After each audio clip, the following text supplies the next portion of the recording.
recorded live from the secret underground lair of Crimson Cowl Comics and Collectibles. This is the Crimson Cowl Comic Club Podcast.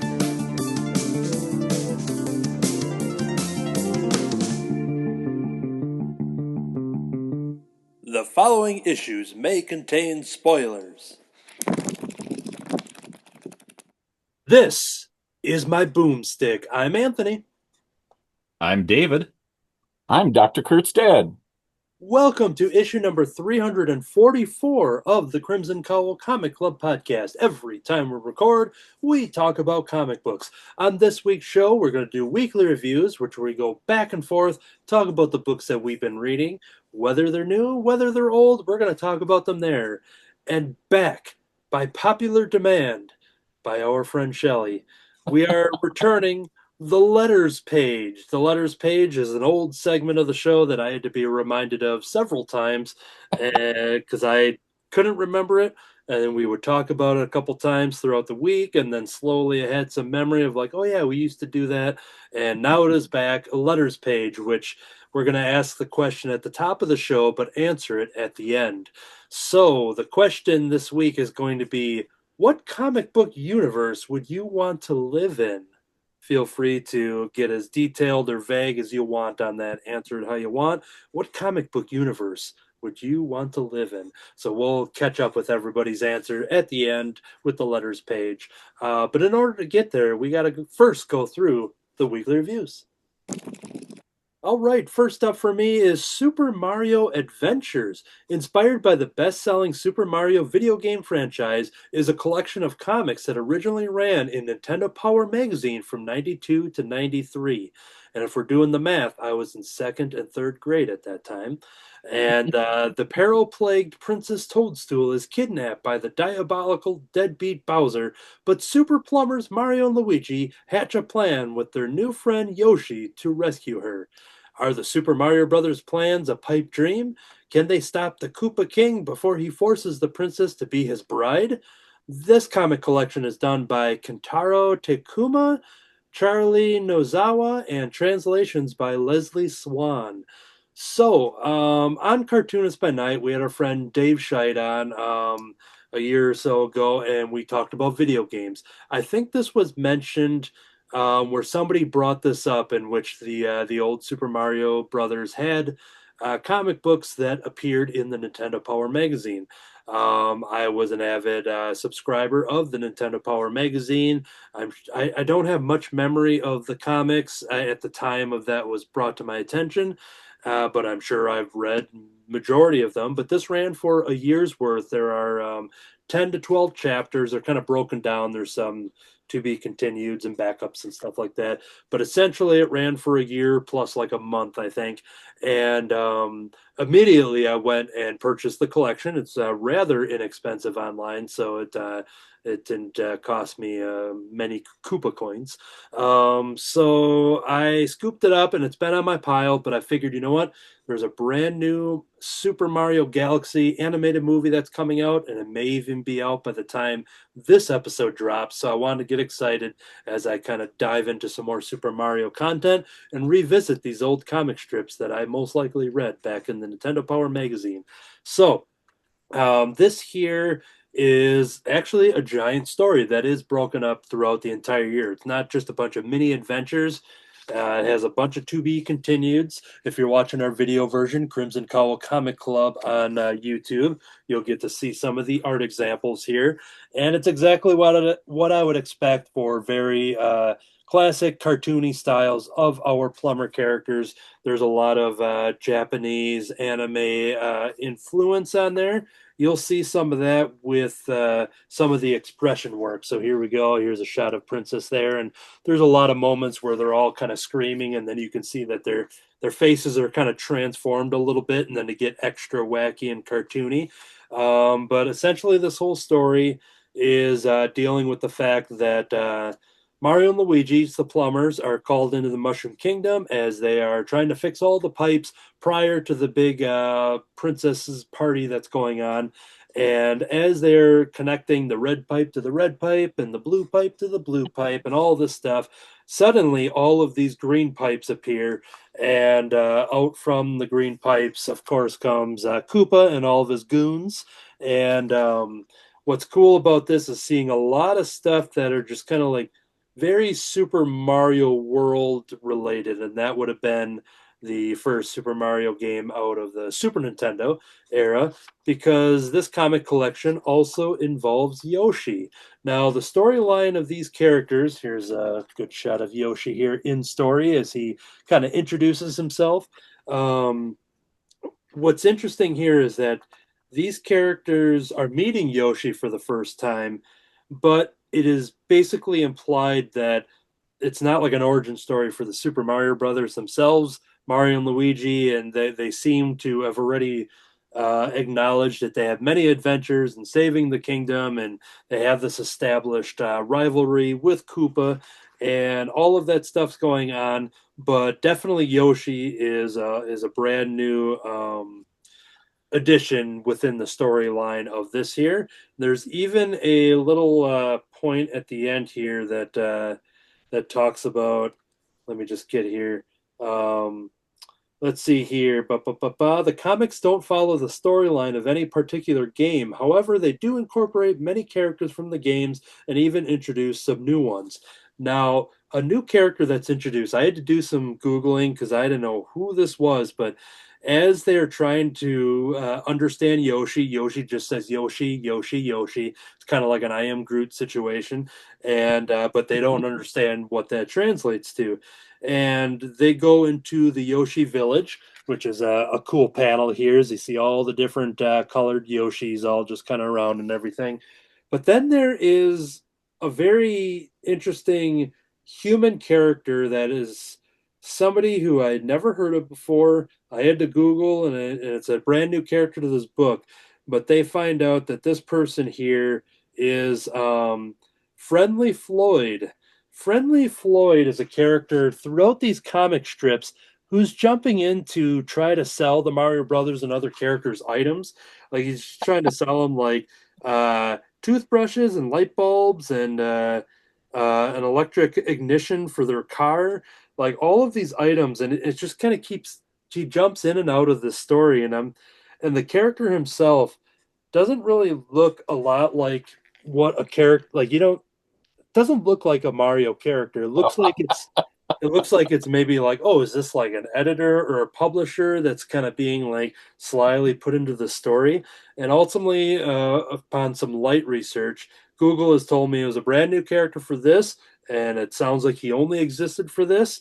And there was really I didn't find any inspiration behind who this character is. But he's very like he's the one thing that just kind of is very random in here, and it was entertaining because he kept popping up, and I'm just like, who is this guy? And they're in the middle of like a big Koopa battle and stuff, and he's right there trying to sell people stuff, and he's not even trying to sell them like normal items of Mario, like, oh, if you need a power up, you need a flower, you need this, a turtle shell, a banana peel, like it's just everyday items, and it's a real interesting character that I'd like to do some further research on, but anyways, the overall story, without going into any spoilers for anybody that wants to check it out, is dealing with once they kind of scare Koopa away, Princess takes it upon herself to go chase him, and because he made this proclamation of saying that I'll give you X amount of time before I'll destroy your kingdom unless the princess marries me. If you've seen the animated movie, and I'm sure it's the basis of a lot of games and the stories about Koopa trying to marry the princess. This is one of those examples that if anybody saw that first animated movie, I know I saw comments of people saying like, that the princess seemed like she was the star of it, and she was the fighter, and she was doing all the heroic stuff, blah blah blah. She's not the damsel in distress. And going back to even in these comics, she's the one that's like throwing bombs. She's going after Koopa herself. The Mario Brothers aren't. They're getting captured, and she's out doing that. So she's always had that. It's kind of like a Princess Leia type of thing, where she's always had that sort of gimmick to her character. And outside of that very first Mario game, she's mostly just the damsel in distress and just being like, oh, our princess is in another castle, and you just have to keep trying to find her. But right away in the Super Mario Brothers 2, the really weird game with all the vegetables and stuff, she's one of the playable characters and stuff. So this comic kind of further proves the fact that she's always had that very heroic background and stuff, and further kind of justifies her role alongside the Mario Brothers in the animated movies and such. So there's a lot of back and forth of them, of her going over there, and then they have to go like find her, and then while they're there, then Mario gets recaptured. So it's a lot of fun hijinks where they just kind of keep swapping spots for, okay, now we have to go save her. Now she has to go save them, and vice versa. All the while when this Floyd guy comes in and tries selling them random items, that still just happens once in a while. But a lot of good cartoony fun. I really like the art style and just how it gets there. Here's some more examples of the booze, because they do go to a haunted mansion type of thing. So there's a really funny story with the booze, and I'll tease this one. There's a funny moment with the booze where Mario, and these are the giant ghost characters. Sounds like I was saying like alcohol. The booze, all the booze that's in the Mario Brothers lore. Um, That's behind the scenes. yeah. When they're running from the ghost, there is a moment where it's very cartoony, where they put on lab coat, doctor coats, and they pretend to be like psychotherapists, basically. And there is like an actual scene in here where the ghost is on the couch and Mario is kind of talking about his issues, and they have a nice long discussion, and it just gets real intimate, and there's some crying going on. I found the pages here. So yeah, there's just these moments where then they just have this heartfelt discussion and stuff, and it got really goofy and silly in a very entertaining way, and yeah, it makes me want to go back because I know I have some other Super Mario comics. I don't know how long they've ever done runs and stuff, but these are the ones that are specifically from the Nintendo Power magazine back in '92 and '93. Very affordable collection. The cover price says $16.99, and I got it way cheaper than that, just a pristine copy. So there's many of these available if you want them. But that is the Super Mario Adventures, and yeah, I would take more of them. Sounds much more fun than the side scroller, which I found really hard to play. Is that right? That's right. Yeah, it got me wondering now, like, what year did Dr. Mario first come out? Because when you talked about the white coats and Yep. everything, I'm like, oh, we're gonna see Dr. Mario, and but he didn't have like the reflector thing on his head, and Yeah, if I'll fact check it later, but if I were to guess, I'm just gonna say 89. I'm gonna throw that out there as a guess, and then we'll fact check that later. But yeah, because when talking you about, showed the picture, I was expecting to see like Dr. Mario. yeah, and some of the classic pills, the big bottled pills and stuff. Hey, maybe, oh yeah, I guess if I'm right, Dr. Mario would have been a thing already, because that was on the original Nintendo. So, and Yeah. since they're doing Yoshi and Super Mario World stuff, so that might have been their just little throwaway of little reference. But I don't want to get off the fact when he said the side scroller. I at one point I could beat the original Super Mario Brothers game in 5 minutes. There are people that can do it, I think, in 4 minutes and maybe even a little quicker. But playing that original one and beating it in 5 minutes means you have to keep running. And if I'm running up the stairs and I get stuck when I'm trying to jump to the next one, because I'll try to jump a couple at a time, if I run into a wall and then just pause for a second, I have to reset the game because I know I won't beat my time if it's just a constant run through. And watching it on YouTube, the people that can do it in 4 minutes or like 3.5 or something, it's wild. But I'm fine with the 5 minutes. I'm not looking for any competition. But so, anyways, I didn't read this in 5 minutes. It was a good afternoon. All right, moving over to David. What's your first one?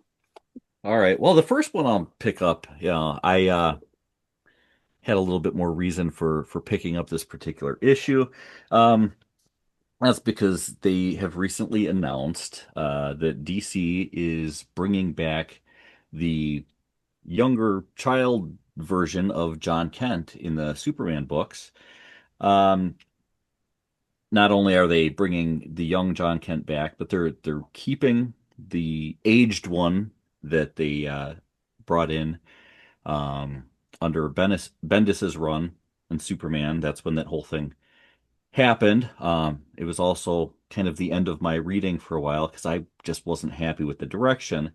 Um, and So I'm kind of excited to hear about that. I liked the young John. I liked the family dynamic, and allowing Superman and Lois to evolve as characters into parenthood and things like that. I don't know if it'll ever get back to the way it was. Once you've moved on from something, it's hard to kind of get that back.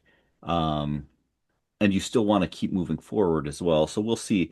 So what I decided that I wanted to do is go back to when that change happened. Um, and technically, it happens in the final page of Superman number 6. This is Superman number 7 from 2019.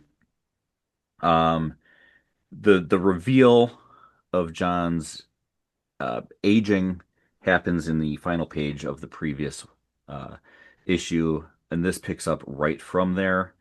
Um, and it starts off with him already aged and meeting up with Superman and having to explain what happened.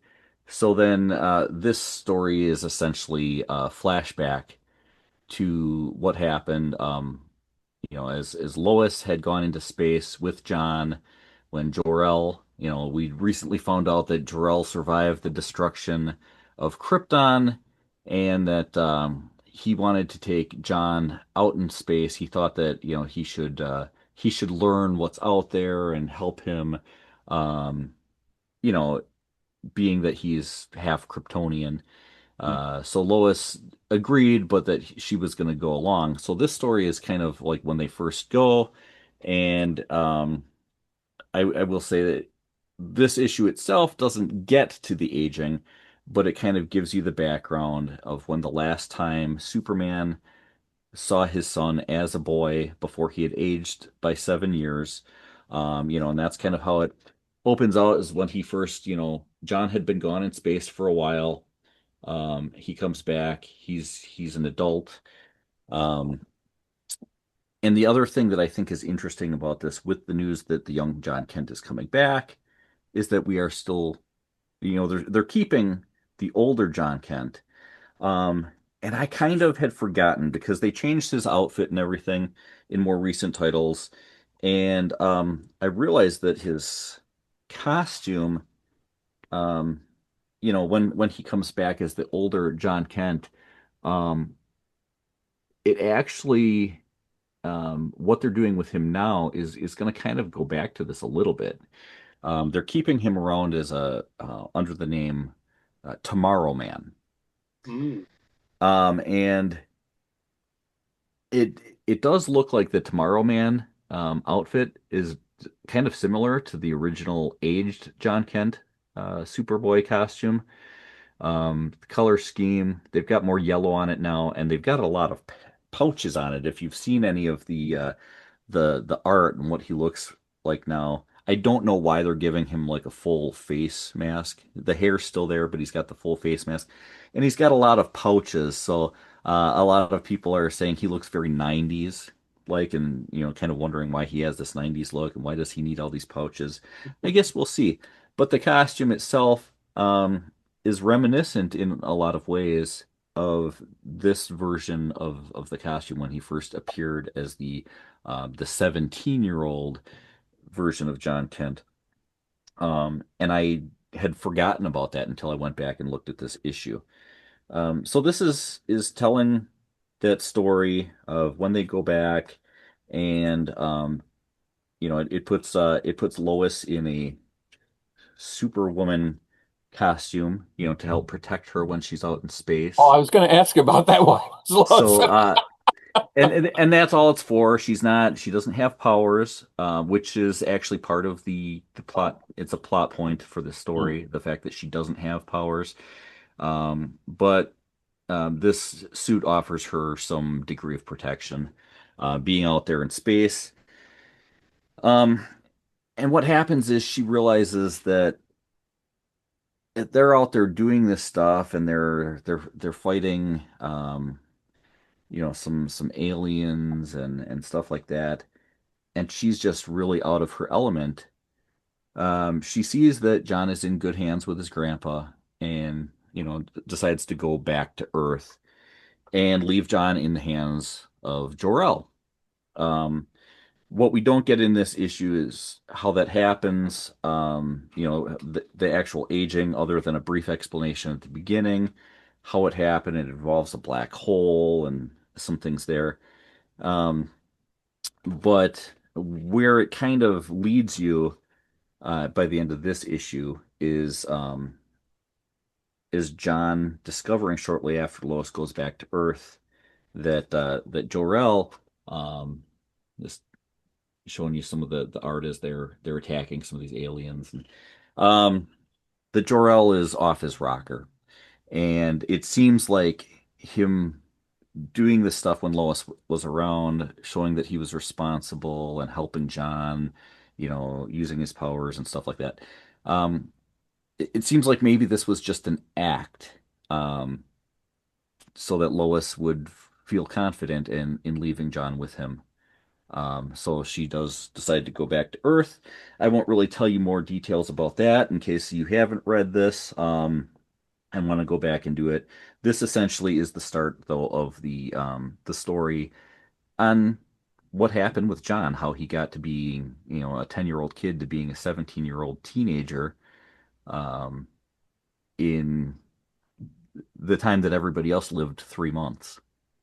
It was supposed to be a summer trip with his grandpa, and he returns, 7 years older, in a new costume and everything else. And Deeper I voice. don't even know how they explained, because I didn't read this long enough after this issue. I read for a little bit, but I'm not even sure what the explanation to the general public was on, like, how Lois and Clark's son is suddenly a teenager now, where he had been 10. So I'm not even sure what that explanation is. If I might have to go read some more back issues and see if I can discover that whole thing.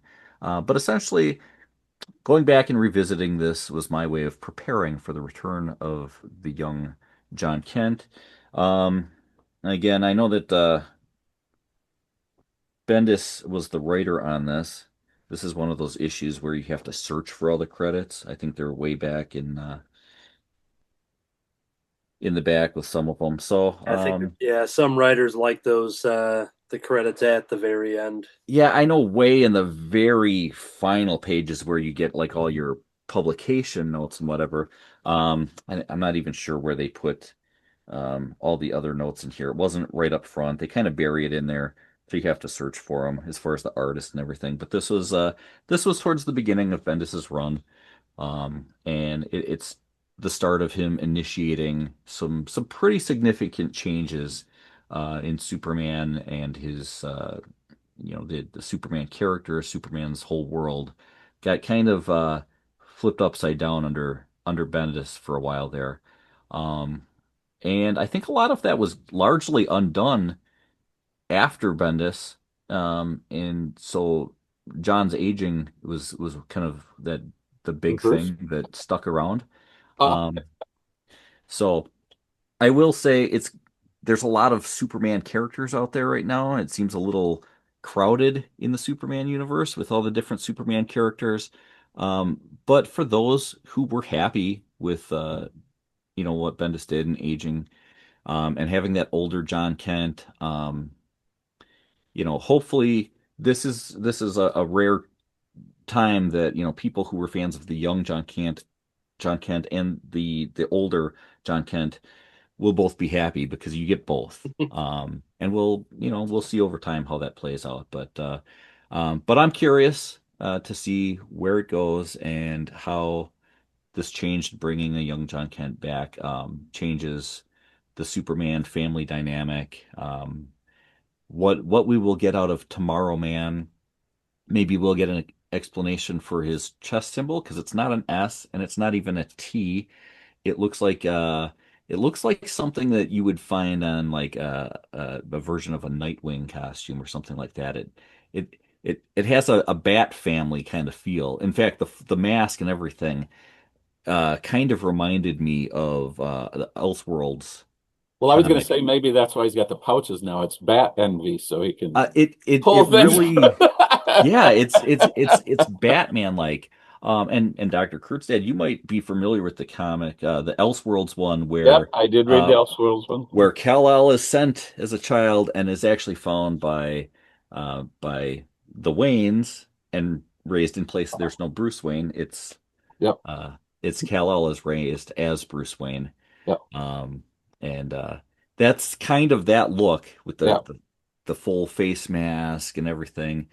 Um, that really reminded me of this whole thing. So I'm fascinated and curious as to see where this whole thing goes. All right, we'll be looking for the updates. And I did continue on with the 17-year-old John Kent because he spun off into his own Superman title, which lasted a decent amount, and then they started doing miniseries because I think that was them doing like, all right, rather than doing X amount of issues and then getting canceled and restarting, they just kept kind of just doing like 6-issue minis and stuff like that. And if I remember correctly, the Jonathan Kent was trying to go to school and he had a whole alias, a whole different name. So he just tried to be himself face wise, but have a whole different identity. And if also, if I'm not mistaken, I think within like an hour, like an enemy tracked him down and his identity was shouted out, and then all of that just went away. But I still have a stack of some of those to read yet. But what I had been reading was pretty good. But I also don't come in with all of the pre-Superman knowledge that or baggage knowledge, whatever. That I was just there in the moment for the new version, not knowing anything about the old one. But Yeah. Well, I mean, I can say that one of the things that probably helped this whole aging thing early on is one of the other things that Bendis did early on was Superman outed himself to the world that he was Clark Kent. And so then you didn't really have to explain, yeah, some people might still be curious, but in outing himself, I'm sure he then kind of also outed, John yeah, and whatever. So I guess then that would explain things a little bit more to the public. But I wasn't there for when they um when they did that, I think I don't know, maybe Clark traded his soul to get the world to oh wait, that's Spider-Man. Spider-Man, yeah. So something happened where they undid the public identity. As far as I'm aware, that was undone in some way. Um, He flew real fast around the world a bunch of times and went back in time and that could be it. And somehow though John was still aged. So, but yeah, I'm sure there was some explanation for everything as they went. Um, it is always weird though when a writer comes in, does a bunch of things, and then the next person comes along and undoes all those things. yeah, Because there's times that you're not happy with the way that a story goes and what a writer does, and I wasn't happy with Bendis's direction, and it would have been fine for somebody like Anthony, who is a Bendis fan in general, hadn't been really a Superman fan, so jumped into it during that time.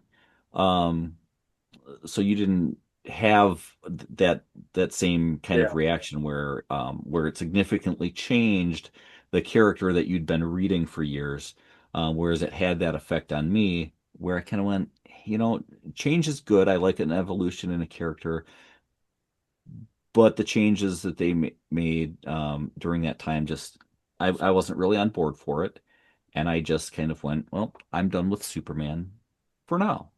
Mhm. to be continued. And we'll see. I've done that with a number of characters. I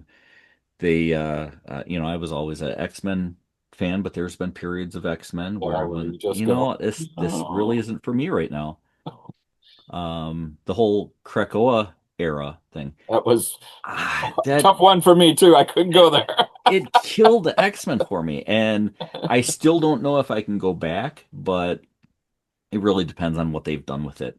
And at the same time, when they completely undo what somebody's done before, that makes it feel like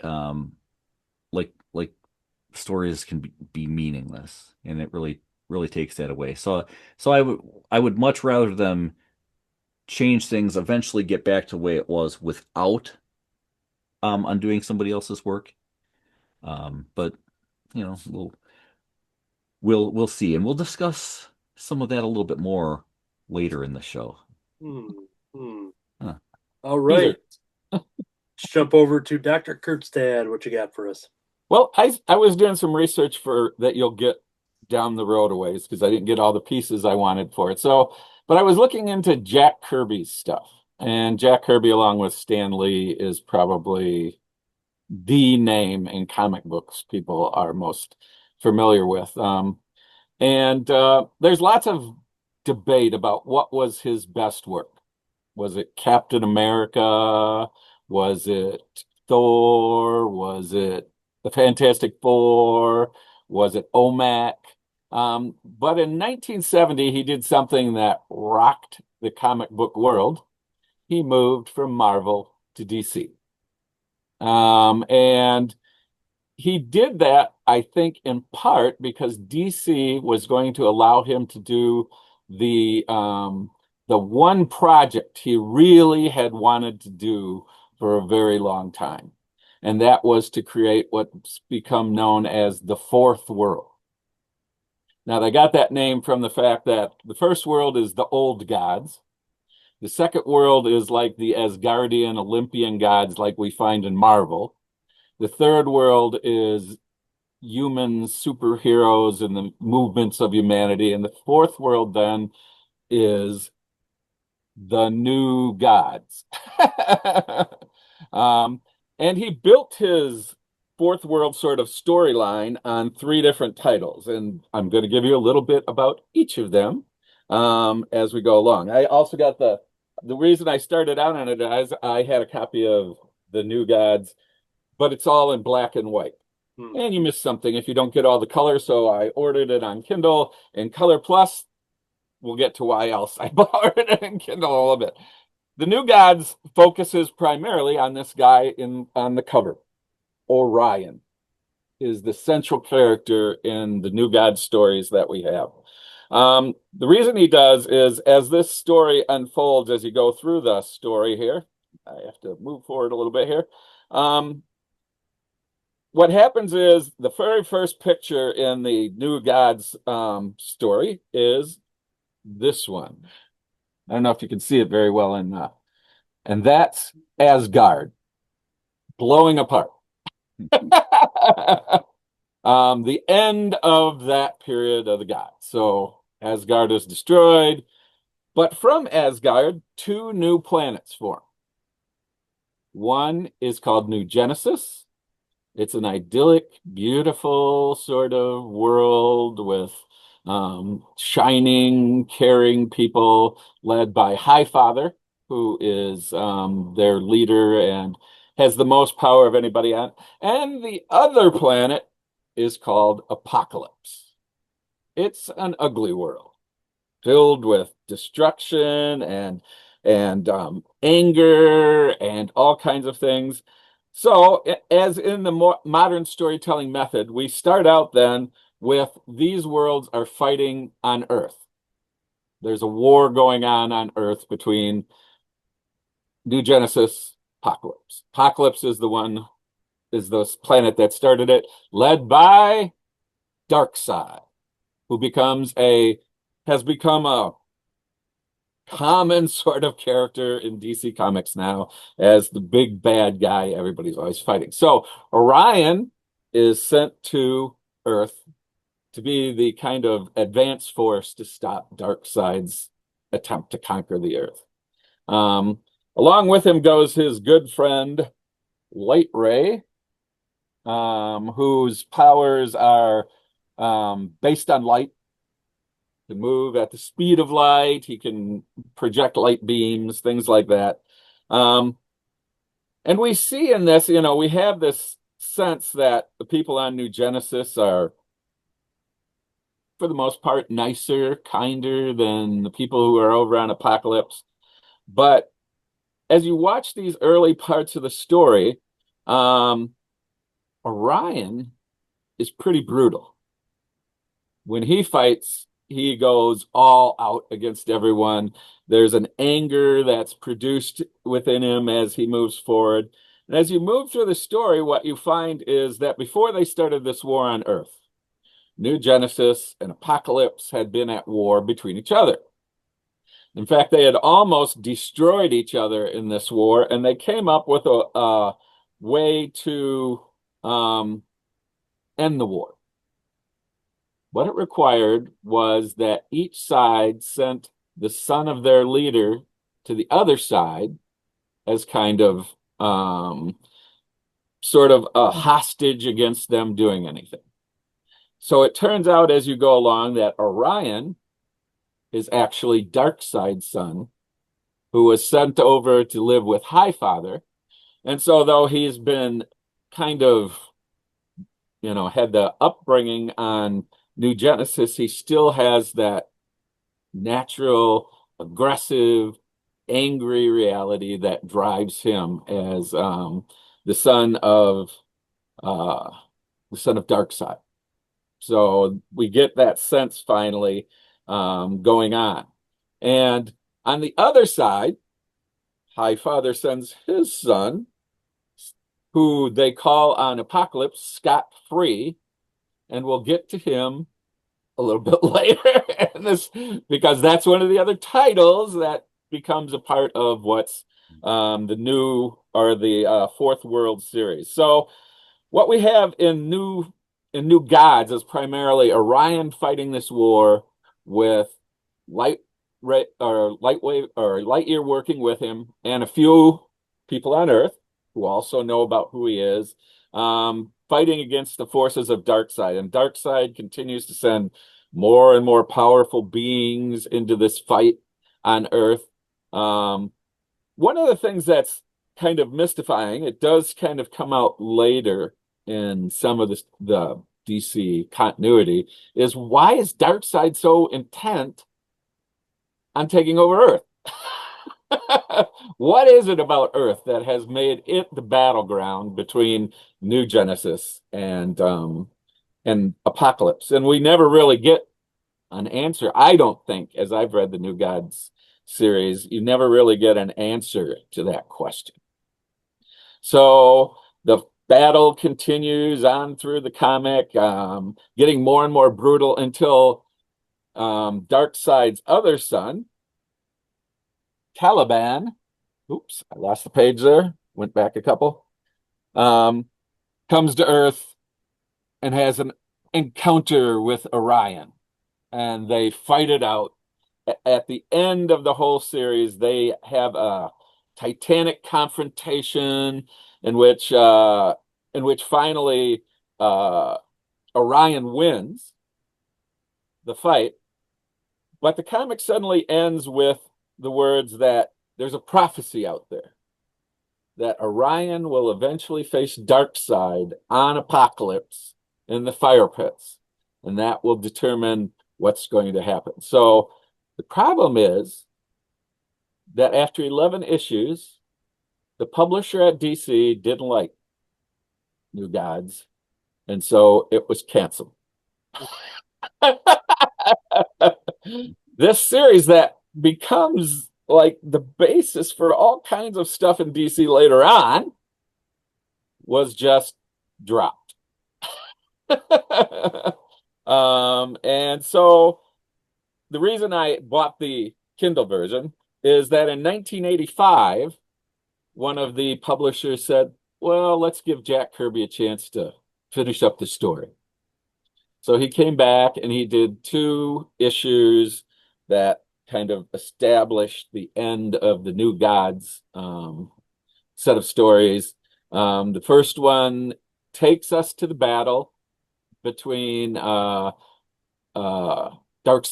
and Orion. Orion invades Apocalypse, determined to take Darkseid on, and is like wiping the floor with all of the armies that Darkseid has, fighting his way toward Darkseid. Not going to give you the end of the story, but it goes on that way. The second story then is after that encounter. Things are going on Apocalypse, and Orion shows up back there again. But Orion's changed now. He's got a different attitude. It's not as brutal. It's not as angry anymore as he used to be. He falls in love with one of the people on Apocalypse, his daughter, one who's been a revolutionary against Darkseid from the beginning. And when Lightyear shows up to kind of help him because he figures he must be fighting it out, said he finds him there kind of just chill, hanging out, still willing to fight when he has to, but it's not this angry, vicious Orion that we knew throughout most of the series. It's somehow varied, and I found this a fascinating study. And I think, I don't know what was in Jack Kirby's mind, but it certainly seems that one of the things he was playing with is, what is it that drives us, nature or nurture? Because throughout the comic book, Orion's struggling with both his reality of being Darkseid son, the worst kind of being in the world, and also his love of High Father, his love of New Genesis, which seems to call him in another direction. So he's constantly in this kind of push me, pull you sort of reality of, who am I as this person? Am I really Darkseid son? Am I really a member of New Genesis? And I found that a kind of fascinating piece of this whole struggle that goes on in New Gods. And I have to say, by the end of it, I felt really sorry that publisher just decided, well, that's it. This is just not any good. I mean, there are a lot of things I think in New Gods that I wondered about. Their powers, you're wondering, where did it, because everybody's got these different powers they have, and you're going, and how did they, where did this come from? and I don't know if the timeline matches up, but I was kind of wondering, like, him leaving Marvel and whatever frustrations he brought with him that created the fourth world and all that stuff. And then I think he'd go back to Marvel. I know he did another story of Silver Surfer with Stan Lee, but then coming back to finish up the New Gods, wondering the difference in Orion. I wonder if that reflects like his attitude of like, all right, whatever past he had with Stan and Marvel has now been kind of repaired, and maybe going back to now DC again for this to wrap this up. Maybe he did have just this whole different approach and attitude, which reflected in the characters. I don't know where the timeline is, but yeah, it could be, though. In the reason I really was glad I had this is there was an introduction in the black and white one by, let's see who did the introduction piece here. Mark Evenler wrote the introduction. And he said that the last two pieces, Jack Kirby was never really very happy with. Okay. Because it was like now he was trying to crunch all this stuff into these last two issues, and he didn't really feel like he accomplished what he'd hoped in those last two issues. And there is a sense in which you read those two issues, and there's something, it does seem rushed, especially the first of the two, which is called, let's see if I can call it up here.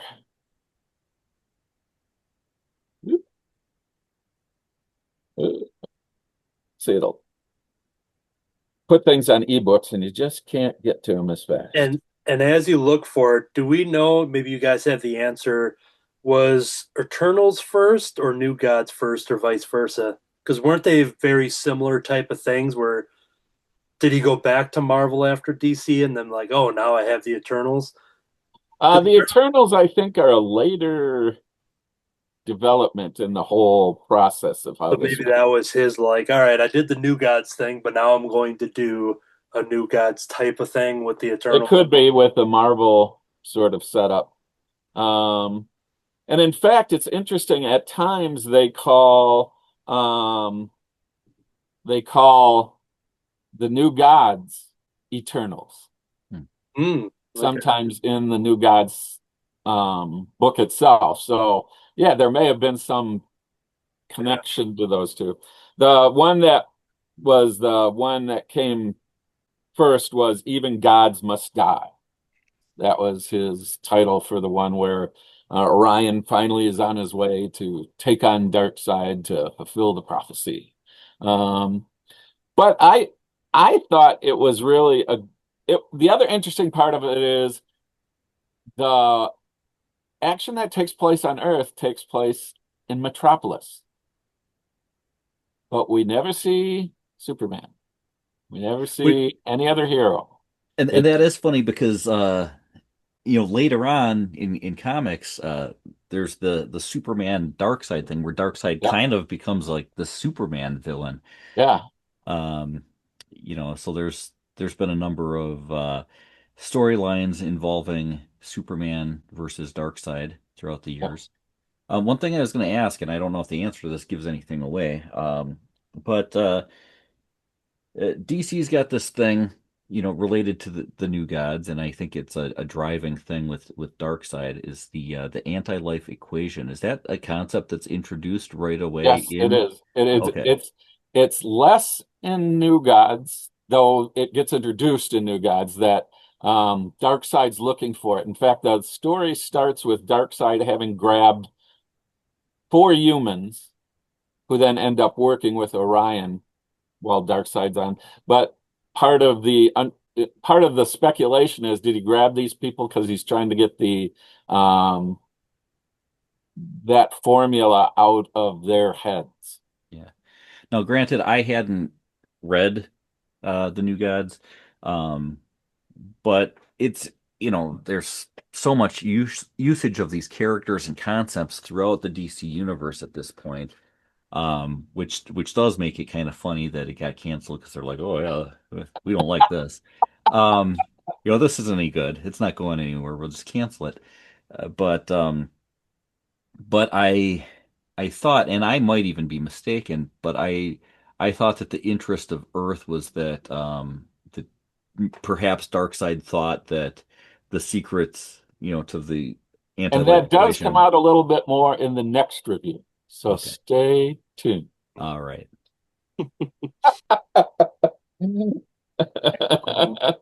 Okay, jumping over to my next thing here is Sloth, Sleuth.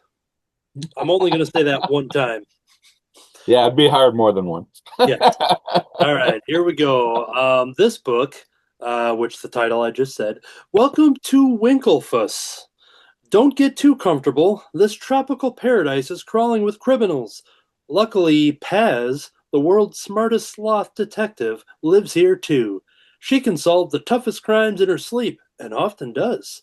A mysterious illness is striking the customers of Cookie's Diner. Could it be something they ate? Spoiler, it is. As she investigates, Paz fills her fanny pack with clues. But who's the culprit? Is it Mayor McSqueak, who was caught breaking into the diner? Is it Lacey Flamingo, fired after messing up orders? Is it Louis the Shark, who works for the toughest crime boss this side of the Bermuda Triangle? A fish in a bag? Well, kid, you'll just have to read the book to find out.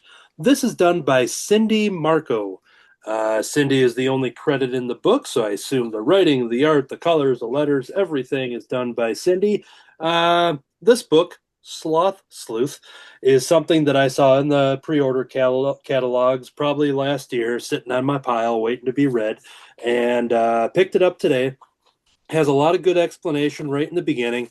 I know the synopsis mentioned the Bermuda Triangle, but what's interesting, this whole story takes place right outside of the Bermuda Triangle, which falls right into the Bahama Rhombus. The Bahama Rhombus. And right off the bat, I'm laughing. I'm like, I am sold. This book has me. Winklefuss is this little island that can only be found if you basically come across it by accident. Much like the mysteriousness of the Bermuda Triangle, the Bahama rhombus also has similarities. And we find out, some of the narration throughout the story is done by this character that's in this trench coat with the hat, and we're not quite sure who this character is, but they kind of do some narration throughout it. We get introduction to all of our characters. So basically, what happens in the Bahama Rhombus is that this is where all the villains end up. All of these people who happen to mysteriously show up and get lost onto this island are all criminals in their own right, with exception of one guy who says he's in the wrong place. There is a human character who is a librarian who was basically caught up in a. He was in Kansas. He works at a library in Kansas, and it got swept up in a tornado and it landed right into the Bahama Rhombus. And he That's never happened before. yeah. They said thankfully it never landed on a witch or anything, so they do make that reference. Um, but then you have another humanoid character who got lost, I think, on a boat, who is a cop, and Officer Rigg, I think is the name. Officer Rigg is the one that basically she declared herself the law of this island because she was the only one that was an officer of any sort, and figured it's a whole island full of criminals, so they're going to basically go ahead and be the self-appointed law. We get to learn there's so much information. This is just a couple pages in, so much information up front as we learn about all of these animal characters that are criminals. I'll just read a couple of them off. You got Mayor McSqueak, you got Rex Chicken, you got Cookie Meerkat, you got Jet Viper. Jet Viper is a snake who looks like a snake on one end, but on the other end is a sock puppet of the snake. So it's the same snake, but one's a sock puppet, one's the snake. You got Louis Shark, you got Marty Vulture, you got Bugsy Tree Frog. You meet all these characters as you go through, but also one of the most wanted is our lead character, Paz Sloth. I assume it's Paz, maybe Paz. I'll go with Paz. Paz Sloth is a very humorous sloth that gets around with many different ways because sloths being very slow. We find out that I was looking for an example because I think there was an image showing all the different devices. This sloth, I think it was at the very beginning as I get to it here. This sloth uses like a kite, uses a Segway, a bunch of different ways. There's like a hamster ball at one point, and all of these different ways for the sloth to get there. There's many a jokes in which the sloth is going to go to the diner with somebody, and it takes about 2 hours for the sloth just to get out of its treehouse, and then eventually, hitches a ride on the Segway or something else, or a skateboard too. A lot of our story takes place in this diner. The meerkat is the owner of this diner. This mouse is Mayor McSqueak is a self-appointed mayor. A lot of people keep bringing this up as the mayor tries to make some laws. They keep saying that nobody voted for you. You're self-appointed. You just found that sash in a dumpster somewhere. But the mayor keeps saying, well, I'm the mayor. That's just how it goes. But the whole mystery behind this is that as these people are eating at the diner, they get sick. Each couple chapters, somebody is getting ill from the food that is. Here's a good image of the when the sock puppet tips over during the meal. A lot of hilarity. Oh, and the other things I forgot. There's these little. I think they're like salamanders or something. They're named earlier in the book, but they're like a secret service for the sloth. I don't understand the reason why, but you'll see the example right here. They're wearing suits and dark glasses, and I think they're like little salamanders. There's two of them, and they're constantly on radio saying, "All right, Sloth is moving. All right, we got it. Yep, get the, and it's not like they're all criminals, and they're not treated as like celebrities. So I don't know the reason behind it. Maybe I missed it within the context of the reading, but it's still funny regardless because these characters keep popping up and just kind of keeping track of the sloth and keeping her moving along. And the whole mystery, that is kind of a setup. The whole mystery setup, non-spoilers, is that yes, there are people that are tipping over. There's something they have to do a lot of investigating at the diner, figure out what's going on. All of these criminals don't have good backgrounds, so they have to figure out who's actually trying to get out, revenge of some sort. Everybody basically is a suspect, even the sloth herself. Sloth herself is hard to say too. The sloth herself is a suspect, and she wears a fanny pack, and every time she finds a little clue, she just keeps having all the stuff and putting in her fanny pack. I think even at one point too, she takes out like a razor scooter out of her fanny pack to get to the diner again. And I think somebody said like, "How big is that fanny pack?" And she goes, "It's big enough." So this book's hilarious from beginning to end. It does have some interesting commentary to the reader of just saying, "Hey, if you already guess who this is, just whatever, keep quiet or something. Don't tell anybody." And so it's definitely designed for like younger readers and stuff. I always find enjoyment in this kind of stuff. It's a lot of fun. Here's a good shot of the sloth getting down from the treehouse, and the secret agent person for them is there next to the Segway, getting ready to drive off.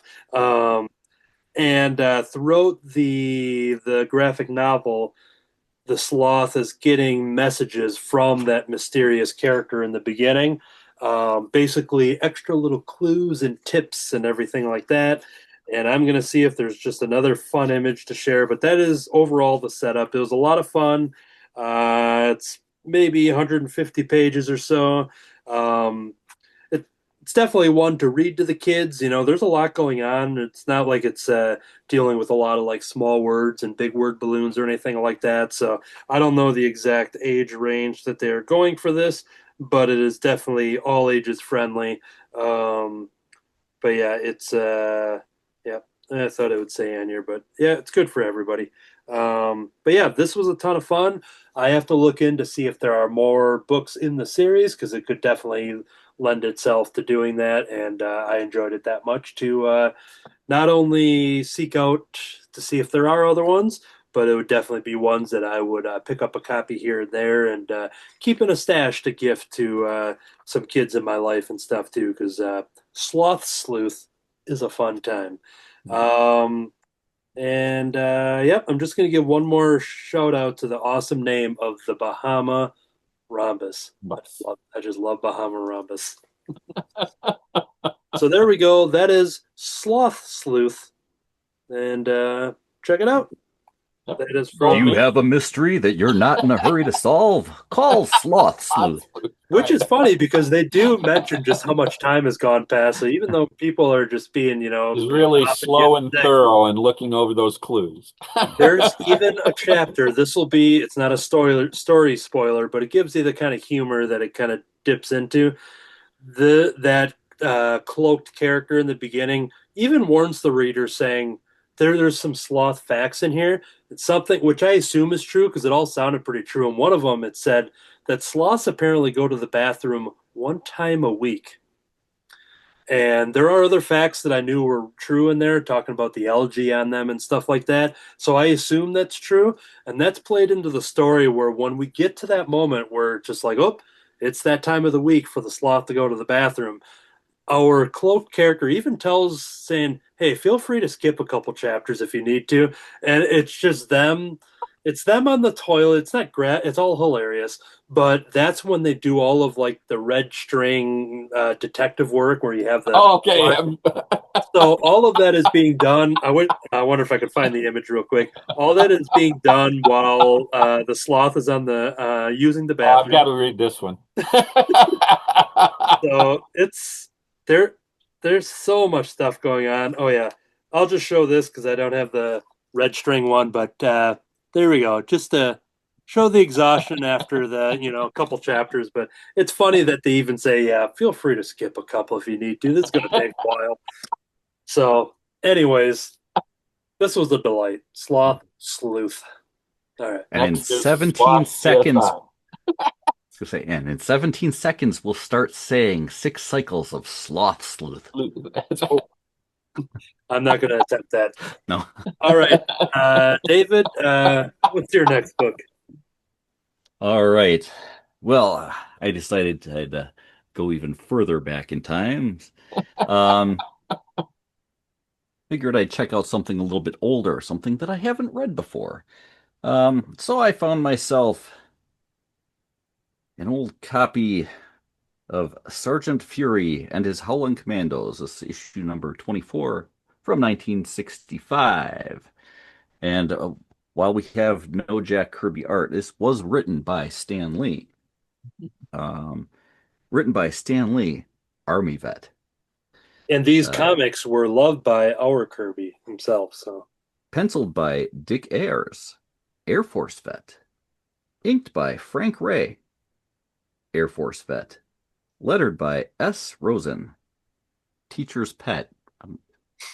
I guess they couldn't find somebody who was a vet to do the lettering, so they just went with teacher's pet. So yeah, I'm familiar with, Nick Fury, Sergeant Fury and his Howling Commandos, Nick Fury, Agent of Shield. But I've never actually read an issue of Sergeant Fury and his Howling Commandos. So um, I thought, well, this will be something different. It's also older. It's between the uh, the era it was written and that it's written about something even older, World War II. So it's using a lot of terminology, a lot of the lingo from that time, and written in the 60s. So it's interesting reading it because you're reading that writing style from the 60s with all the terminology and everything uh, from World War II, where this takes place. Um, and interestingly, my first one that I've read isn't your standard issue where they're fighting Nazis overseas, but they still fight Nazis. Um, this issue actually kind of starts off with them. They've been kind of sitting around for 5 minutes with nothing to do, so they think they're getting a new mission. They kind of joke about that, how they're always doing something. And they're actually given time off. They're granted a 2 week furlough. We'll see if they actually get a 2 week furlough. Um, One thing that was hard for me reading this is while I'm familiar with the Howling Commandos or the Howlers as they call themselves, um, I'm not real familiar with every single character in it. And sometimes it was difficult to tell which character was which as I was reading. And then you'd see a name and like, okay, this is this character. But again, if you're not real familiar with the names of all the characters and what their personalities are, it was a little difficult to uh, keep track of them and keep them apart. Um, so they get this 2 week furlough and they go to America, uh, back to the States. And it's funny because at least one of them is not an American. They also have this kid with them that's hanging out, kind of like the child sidekick character. Um, and this turns out to be an important issue for that particular character, Hans, who I believe is from Holland. They explain in there. Um, I'm not going to worry too much about spoilers. I mean, this is from 1965. If you haven't read it by now, well, I guess you're like me. Um, but but so they they get this 2 weeks off and they go to the States and essentially the whole group is together. They even comment that Nick Fury, well, they know he doesn't have any family to visit, so they'll just hang out with him. And and you do get to see the families of a couple of the Howlers. Um, but it was funny to me that like they stuck together. I was in the army, and when I got leave, I didn't spend it hanging out with the rest of my unit. Um, so I guess we weren't as tight as these guys are. Um, so I mean, they go back, they go to New York. They comment a couple of times on here about what a great lady the Statue of Liberty is. Um, very um, very into like that whole patrioticness of the era. Um, we get to see some celebrities um, in there. You'd have to like really look at the pictures to try and figure out, Of you who they know, are. who they are. But you get the Marx Brothers and Bing Crosby and a couple of people in there that they get to meet when they're back in the good old US of A. Um, Now, one of the characters, the one known as Reb, we find out what his real name is in here. That he doesn't like it when people find this out, I guess. And I won't give it away. Um, but he's from Kentucky. So he departs from the rest of the group, goes back to Kentucky. And the plan is at some point they're all gonna go to Kentucky and visit him. So at some point, as they're all hanging out and partying, uh, Sergeant Fury gives Reb a call to find out when they should come down there and make arrangements for it. And Reb gives him a code.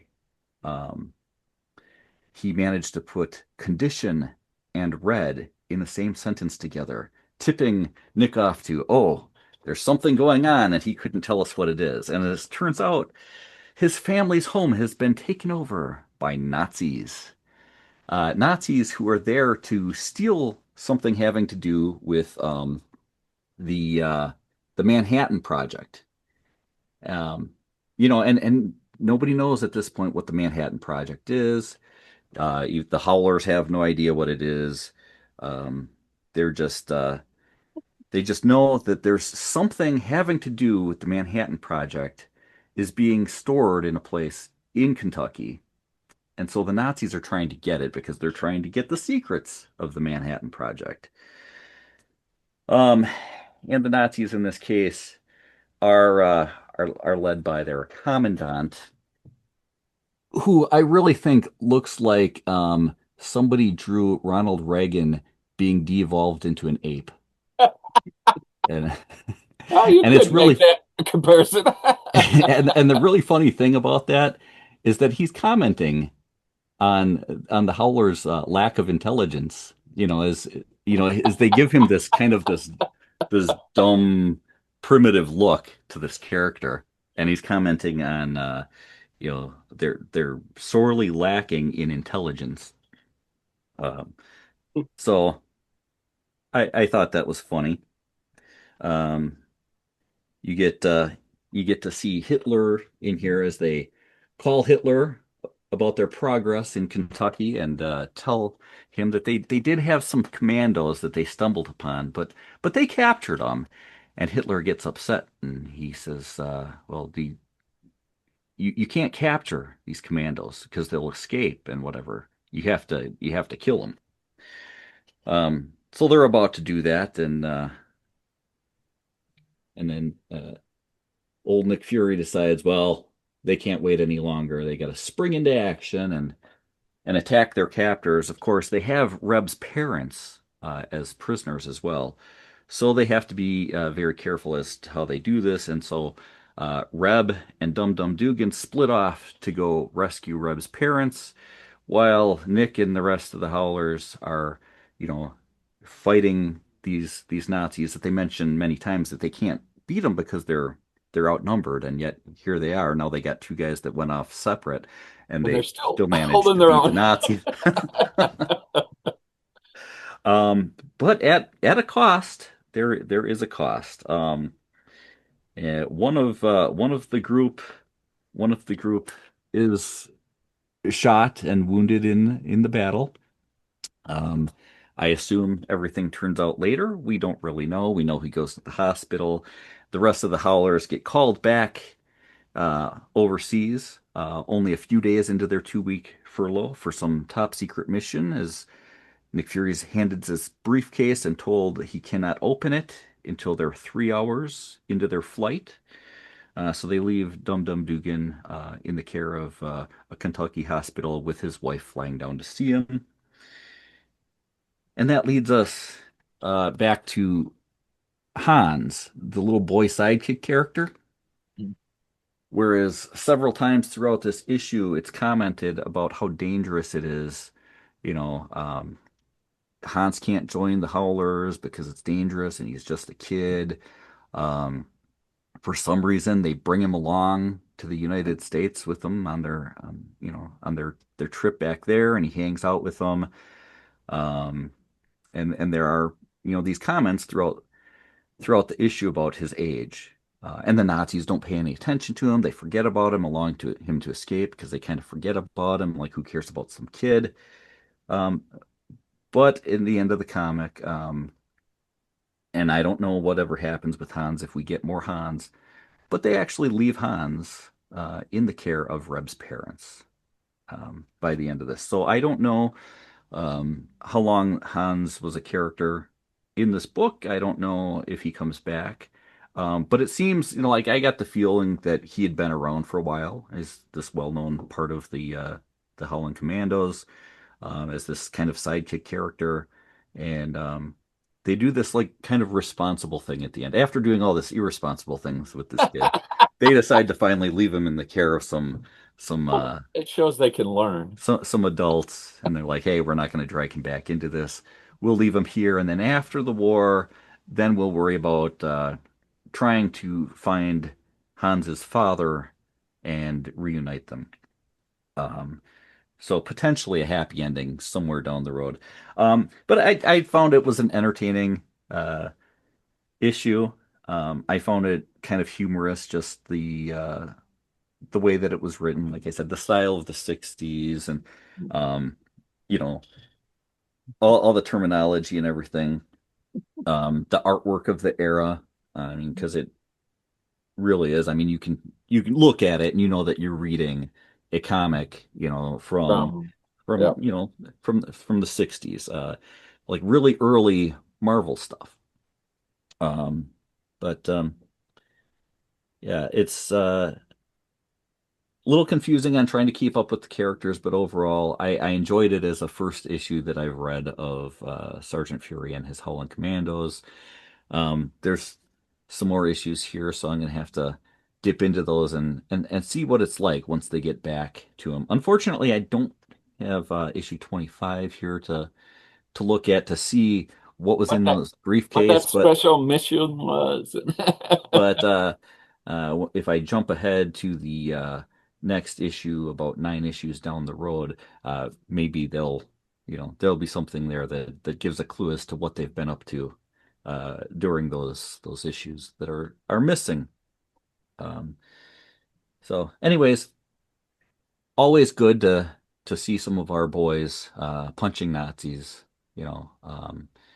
There's really no bad comic when it's about punching Nazis. Yeah. So there you go. Go wrong. Good. All right. Jumping over to Dr. Kirkstad. What's the next one?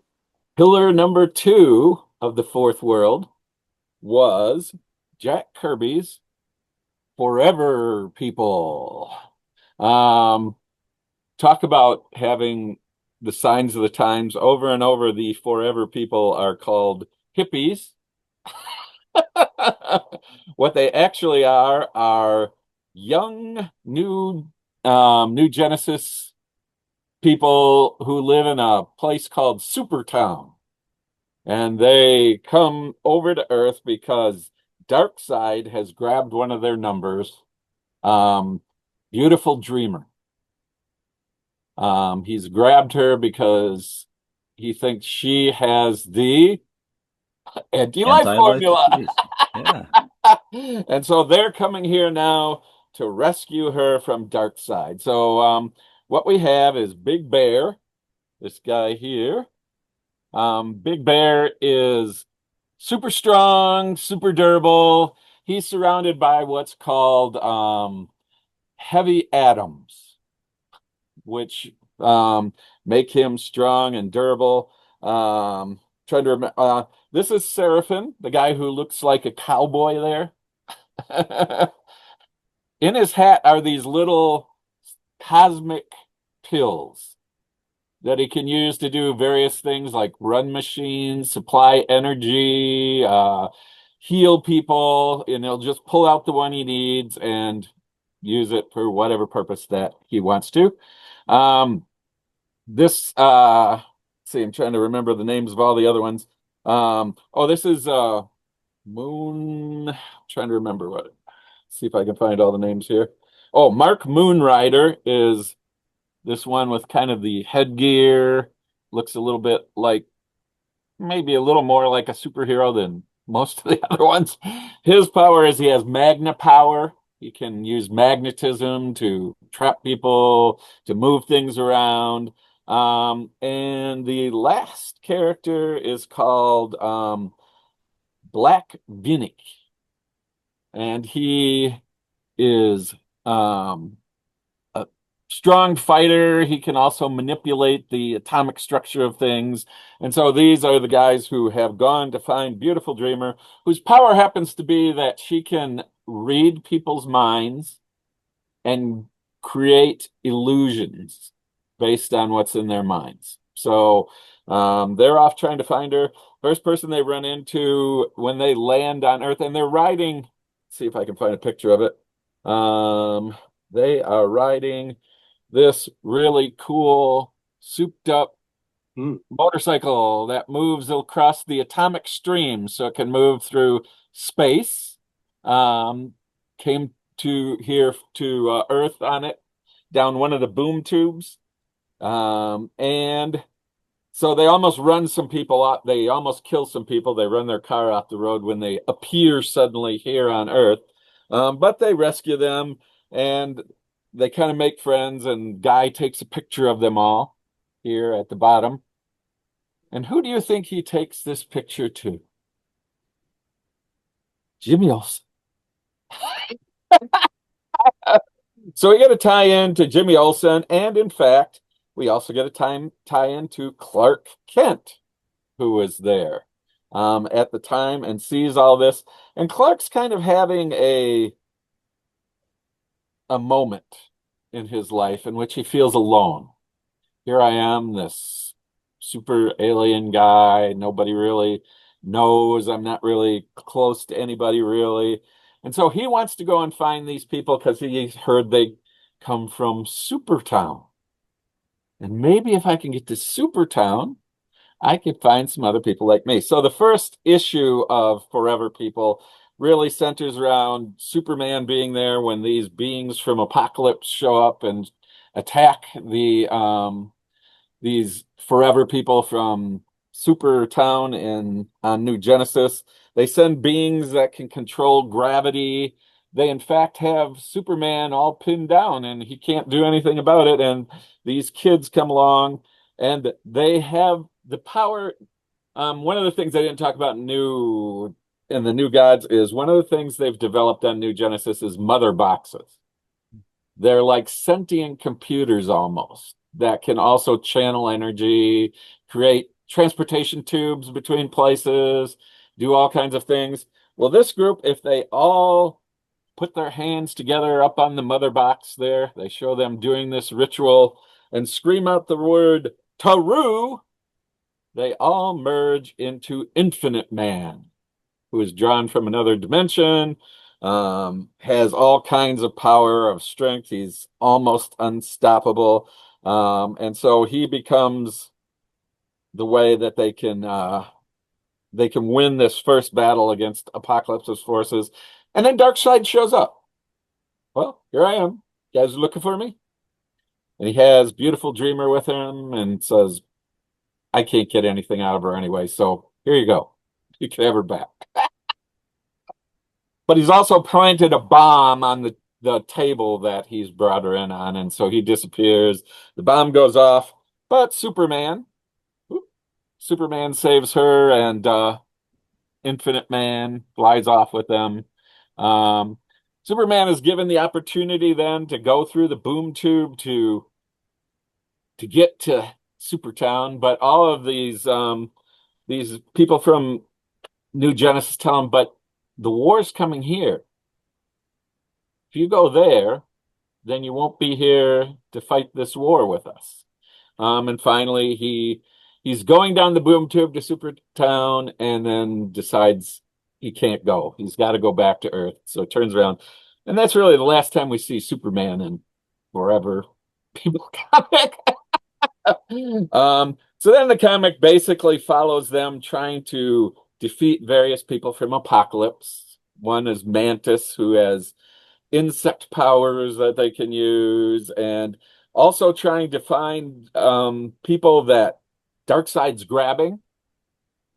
Like they find at one point that there's this gangster who can talk to people and they'll do whatever he says, and they realize he has the anti-life formula in his head. And so they rush off to try to stop him. In the process, some others kill him, and they stop Darkseid from getting his body and being able to pull his mental things out. And so they stop that. Darkseid sends a couple more of his hench people to try to take over the world. And then they run into another interesting character in this series. Let's see if I can find a picture of him here. They get caught up in some traps, are held, and finally are saved by someone who looks like this. Sonny Sumo is attracted to them by the mother box, calls to him to bring him to them. And it turns out in the midst of the fight they're having to get away from Darkseid that he helps them on, he has the anti-life formula. He can tell people to do things and they'll just do them. Finally, Darkseid gets angry at these young kids who keep getting in his way. Uses his omega beams from his eyes to send them all off into different time periods, except for one of them that he leaves behind because he goes, now he'll be grieving and useless anyway, so I'll leave him here, send all the rest of them off into time, including Sonny Sumo. Which didn't seem very smart for Darkseid, but I don't know if he fully realized that this guy has the anti-life formula. So then we have an issue where they kind of manage to get another mother box, which then helps them pull everybody back, except for Sonny, who gets left in the past. In fact, they find a display of him that he was this person who took care of the poor, defended the weak in the time period he got sent off to, and kind of feudal China, and that he's lost to them in time. So again, it's Highfather who actually pulls them out of time. He has to be persuaded to it by the smallest of the people in that we see in New Genesis, named Isaac, who serves as kind of this innocent being who calls All Father, who sometimes is mainly worried about, well, we have to do the thing that's going to help us win this war. Essex says, but you can't leave them trapped in time. That's not right. And so he finally convinces him to pull them all out of time. And so they come back here. They and they stop a couple other plots by Darkseid. And then in the last 3 issues, interestingly enough, they meet up with another character from DC. See if I can find a picture here. I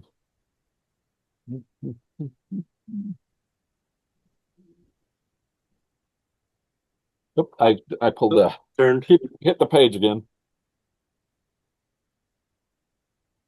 Dead Man. Dead Man. Dead Man's out trying to find the person who killed him. He can't seem to function at all. So they create this kind of android body he can slip into, that he can run and go and look for his killer.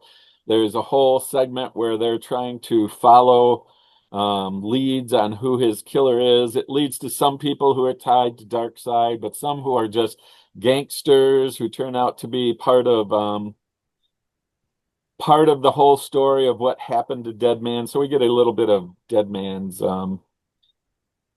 story within this too. And then we have the last issue is they haven't been able to tie into Infinity Man. During one of the fights, Darkseid has sent him off into an alternate dimension and trapped him there. So they can't call on him. And they're fighting this big battle. They're not sure they can make it. And they decide we have to try to call him no matter what. And he manages to break out of the dimension, come and join them. So we have Infinite Man come back at the end and join in defeating the forces of Darkseid in that particular point. And they now know they have to go on in their struggle against Darkseid. And the comic is canceled. Of course. This comic was running at the same time as New Gods, and when they canceled New Gods, they also canceled Run. Lovely. So knocked out 2 of Kirby's pillars to the fourth world. This one was, this must have had a great appeal to teenagers at this time because they are kind of these freewheeling, kind of free spirits who are set out into the world to try to fight against evil. They're very, they make snap decisions that might not always be the brightest in the world, but their hearts are always in the right place. There was something interesting about it and seeing it as a kind of a piece of the time period, and how young people were kind of viewed, interestingly enough, through adult lenses. They're another part of seeing that all really of New Genesis is involved in the struggle against the evil. It's not just the adults who want to protect all the young people, but the young people too feel like we have a responsibility to go and be a part of this, to make a difference, to try to stop this. And I think maybe that was, again, part of that messaging that was going on in Jack Kirby's mind, that the evil in the world is something we all are a part of having to be a part of resisting. And it's also interesting. One of the things I liked a lot about the whole Fourth World series is even the bad guys in the story, even Darkseid to a certain extent, is still a person. He may choose to go in this direction. He's also partially being conditioned by the fact that he lives on a planet that's a living hell for everybody who's there. It shapes who he is and shapes what he's about. And even every now and then, there are these moments when Darkseid just has a certain honor about him. He says, I am going to do this. And he does. He says he's going to meet him at a certain point. He shows up there and tries to negotiate at times. His goal in the end is to control everything, but still there's something almost human. I think we can see in ourselves sometimes the struggles even Darkseid's going through. And Darkseid has limits because one of his lackeys, who's particularly an important part of the Forever people, is Desaad, who basically just loves to watch people suffer. And Darkseid is always saying, what you're doing is just not for me. This is not necessary. He doesn't always stop him from it because somehow it still fits into his activities, but he doesn't revel in the pain and suffering of other people like Desaad does. To him, it's all just a part of a plan. So it was interesting to read this. Probably of the 3 pillars of the Fourth World, this was the one I had the most trouble kind of getting into because it felt like we just had to throw in some young people.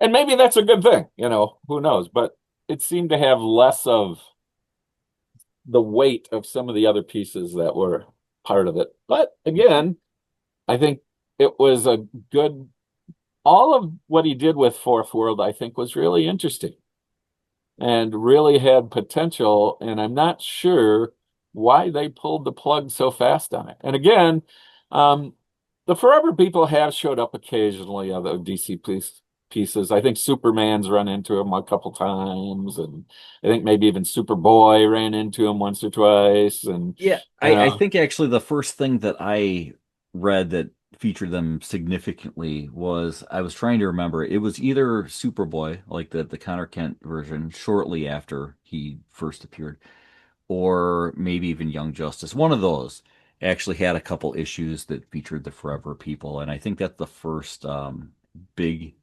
exposure I had to them was just in those. So.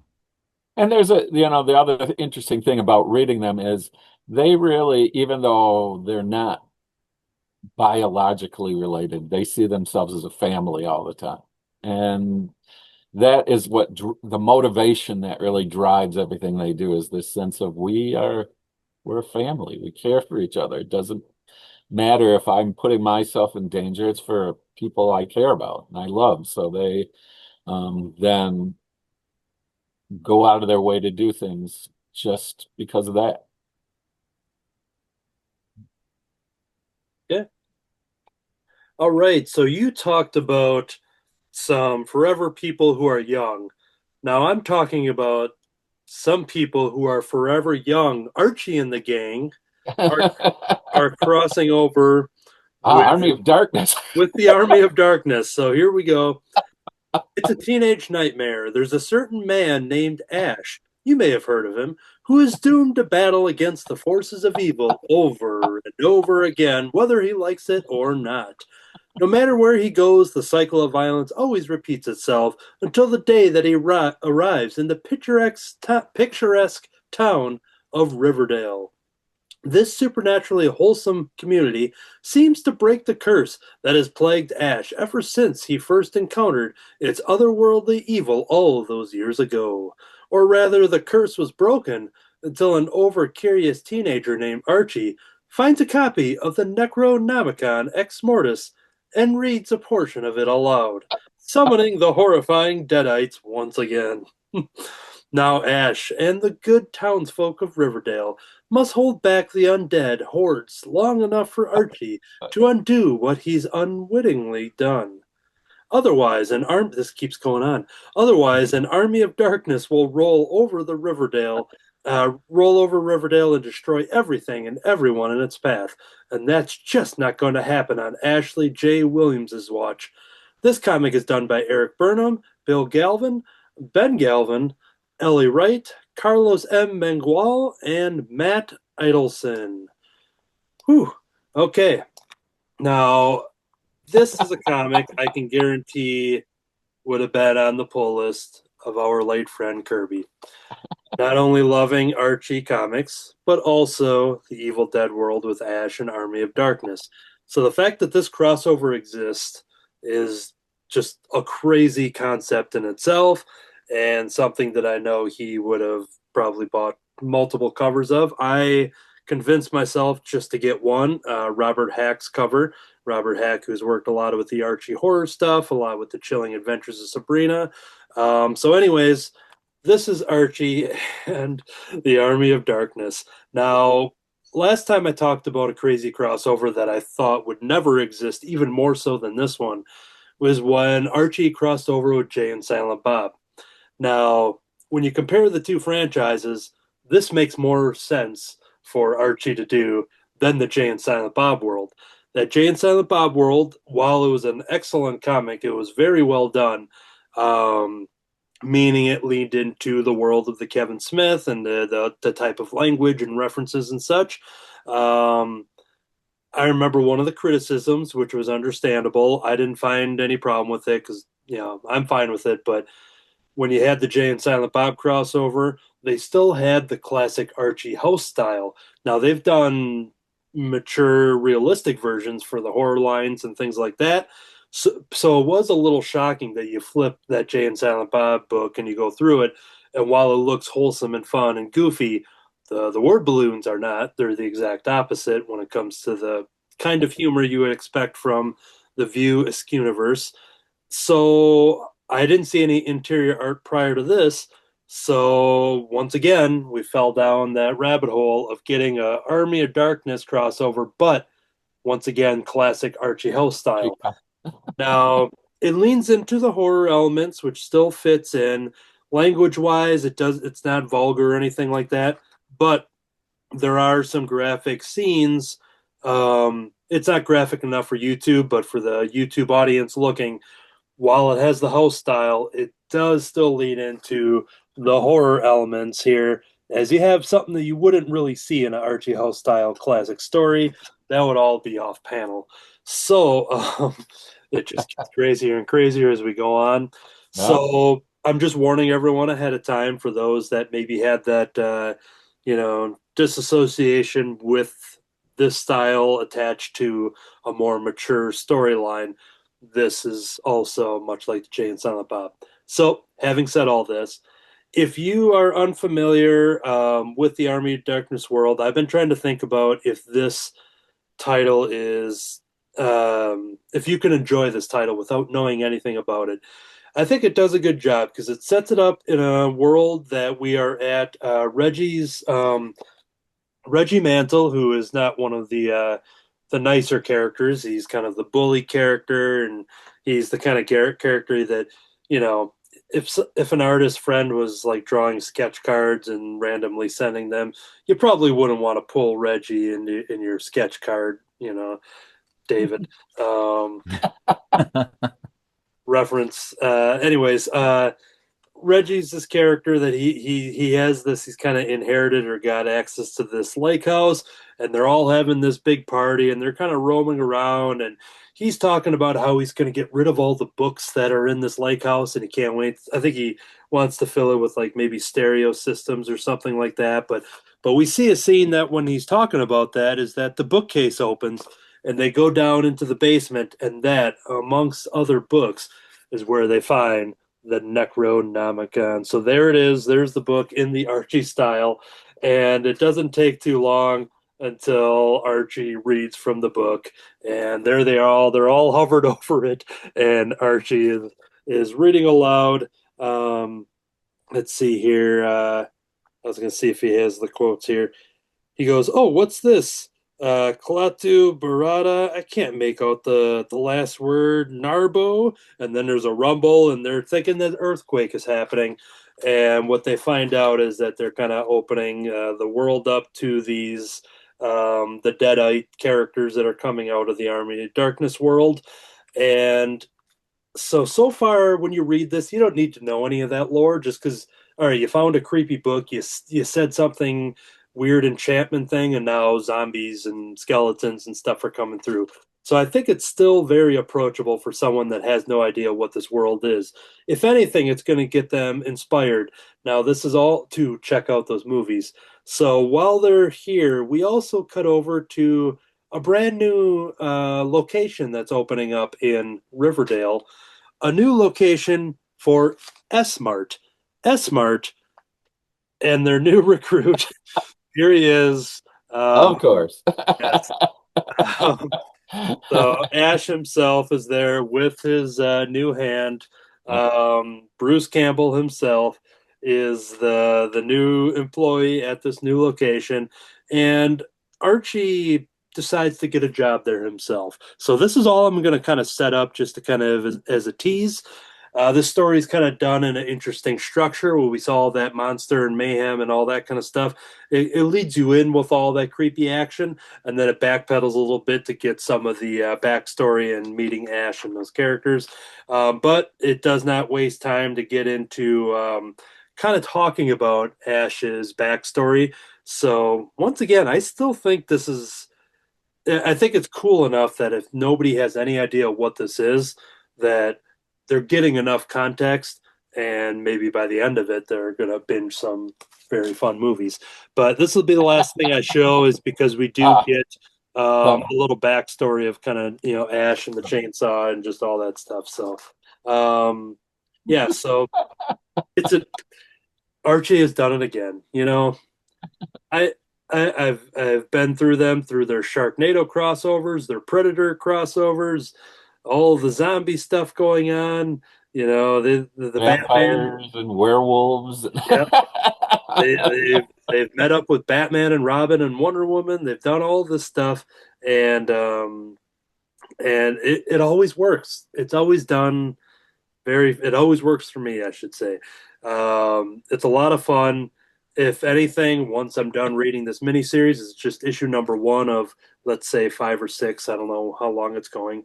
Then I can't wait to revisit the Evil Dead movies. And now, some people may be shocked that I've never seen Ash versus Evil Dead, the very popular series. So I can guarantee that after I'm done with this here, that's something that's been on my bucket. Go and watch it. There's at least 2 seasons. Did it go longer? Maybe I think it went a little longer than that. It's not real long. I think it might be as many as 3. Okay. Yeah. I only watched the first episode. And again, it's not that I had anything against it. I just never got around to watching it. I'm a fan of the whole Evil Dead universe. I think it's all very what's the word? Oh yeah, groovy.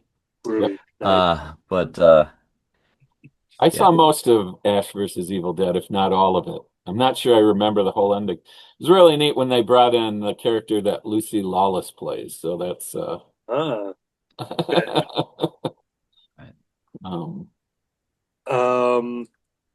other thing that I forgot, that when I was mentioning that while this has some graphic violence and stuff like that, this is it's led by Dynamite Comics. Whereas the other one I think was full on Archie specific. Like, I don't even know if I see an Archie Comics logo, and I've been so disattached from all the stuff that's going on in the comic industry and the previews and Diamond and this and that. But it has ads for other, whether it be Elvira and Thundar, the Barbarian and stuff. So if anything, if any defense for the interior stuff for people that aren't prepared to see Archie classic house style like this, it is geared through the more grown-up Dynamite publication, and maybe that was a response to the Jay and Silent Bob thing, that because it was still very much, if I'm not mistaken, still very much Archie logo and advertising and stuff.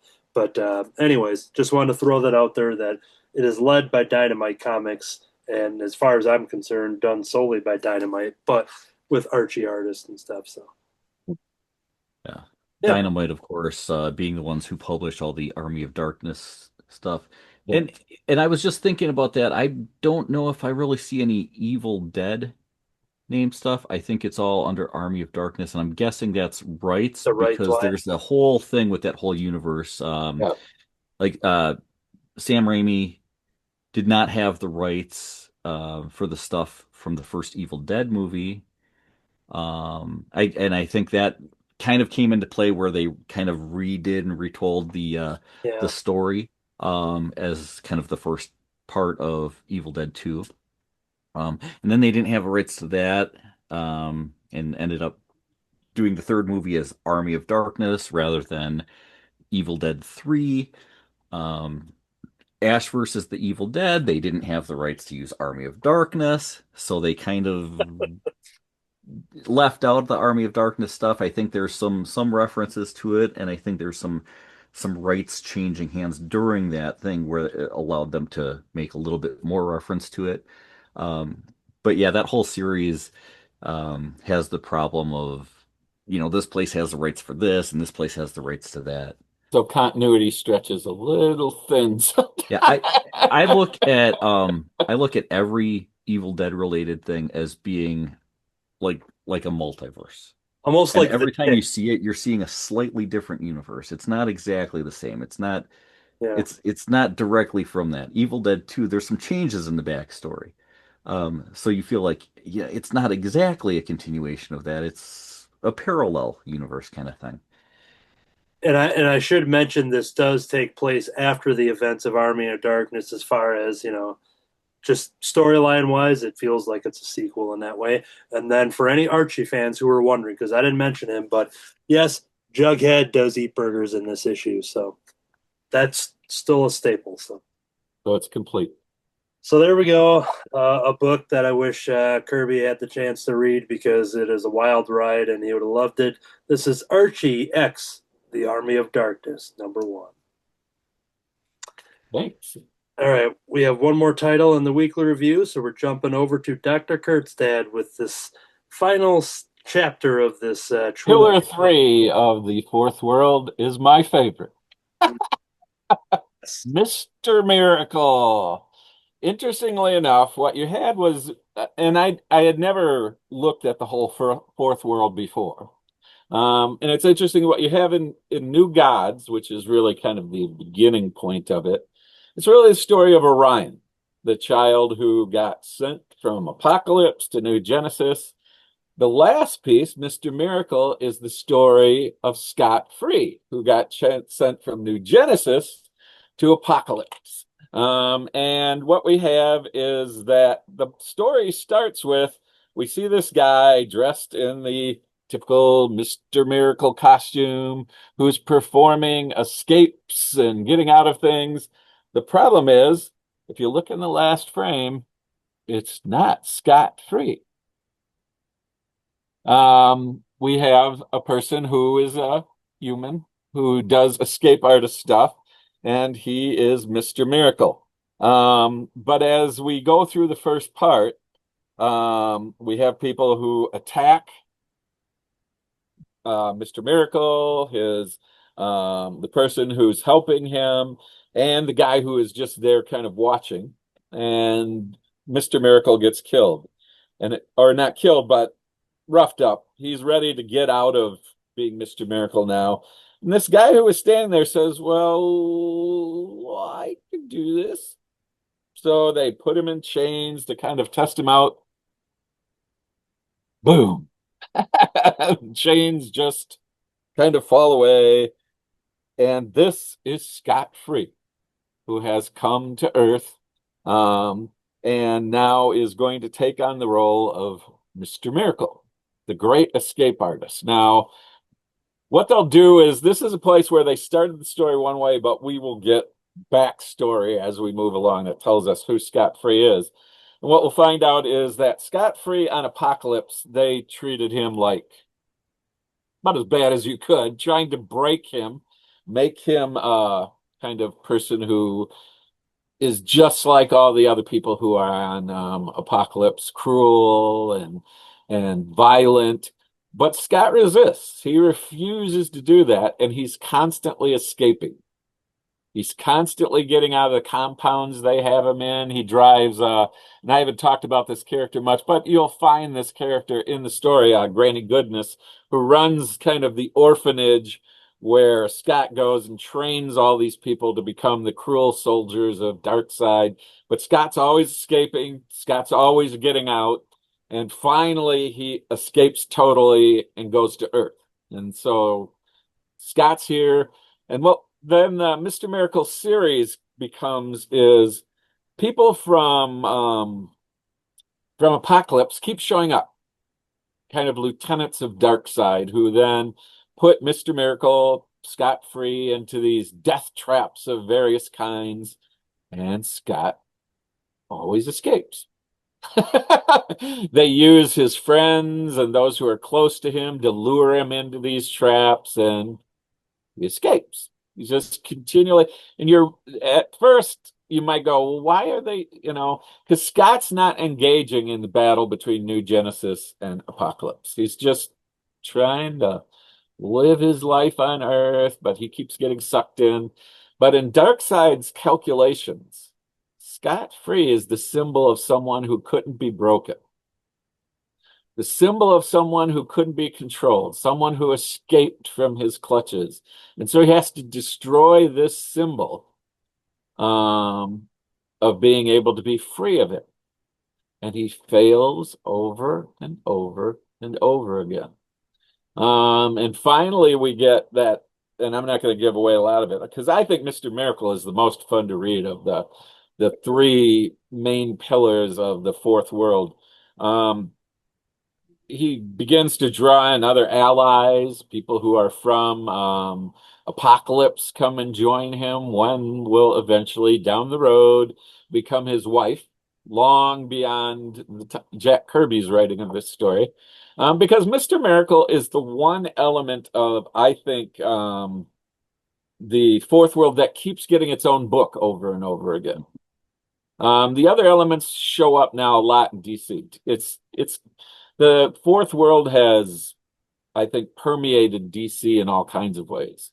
But Mr. Miracle keeps coming back over and over with his own books, his own stories. He gets written into things because I think there's something really compelling about Scott Free. At least I find something really compelling. One, he's that symbol of someone who will not give up who they are.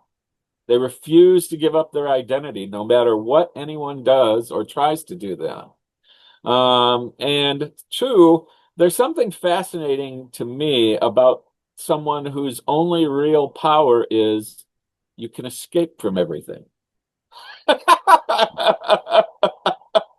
It's not like he's got super strength or super speed or any innate powers. He does have some tech devices like little discs that allow him to fly around, and he is a good hand-to-hand combatant. But generally, his main thing is nothing can hold him. He escapes from everything, and that just really, I think, is a fun thing to follow. Is that sense of here's someone who can't be held by any of the powers of the world. Nobody can make him be anything else. No one can capture him or hold him. He is who he is. And he continues to be that throughout the book. Actually, Mr. Miracle lasted the longest of the three pillars. The first two only lasted 11 issues. Mr. Miracle actually went to 18 issues before they dropped that. But he has not ever stopped coming back. Yeah. And as you read further and further in the Mr. Miracle sort of comic book continuity, there are all kinds of interesting things that get added to his character as he builds a life on Earth, trying to figure out what it means to be a common Earth person. He, at one point, the biggest thing he has to escape is death. And he's afraid of death. He's uncertain of death. And so there's a whole arc in Mr. Miracle's story where he's struggling with what death is all about. And how do you deal with death? And can I escape from death as part of the story that goes on? So I think there are so many elements to it, but it's interesting in seeing now the whole fourth world thing, that you have Orion on one end, Scott Free on the other end. And they both show this resistance to the power of Darkseid to control them. They each in their own way become their own people. Even though all this pressure is put on them, all these things are facing them, it never stops them. They continue to face it down in brave, heroic, and sometimes really clever ways to overcome the things that are coming at them. And so the whole new world, or the whole fourth world thing, I think it's sad that it ended so quickly. I think, even though it still permeates DC, I think something really neat could have come out of it if it had gone longer, if they had more time to develop it. It might have come out as something very different even today, those elements of it that are still around. And there is one other piece of the fourth world that Jack Kirby wrote about. It wasn't one of the main three, but I may introduce that next time. Anybody have any idea where that fourth comic series was that he had the fourth world at work? Yeah, I have no idea. You know what? Not offhand, no. I'm going to subscribe to the Crimson Cowl Comic Club on iTunes and YouTube to find out. All right. Next time. And some other Jack Kirby stuff. Cool. Well, that is going to do it for the weekly reviews. But as we mentioned at the top of the show, a returning segment, the letters page, thanks to our friend Shelley. We have a question here that I've generated here. What comic book universe would you want to live in? Now, it is very possible this question has been asked in one of the original letters page questions, so it would be interesting to see if answers differ. And since we last talked about this, possibly, um, my original answer would be Archie comics. But what's crazy is that I was drawn into Archie comics, so I've already existed in that universe, so I can't talk about that. And since we last talked about this kind of idea, I've also been drawn into other universes, whether it be X Ray Robot and even into David's comics or other friends' comics from Cartoonist by Night. So it's a real interesting situation that I'm now picking a world that I haven't already dabbled in.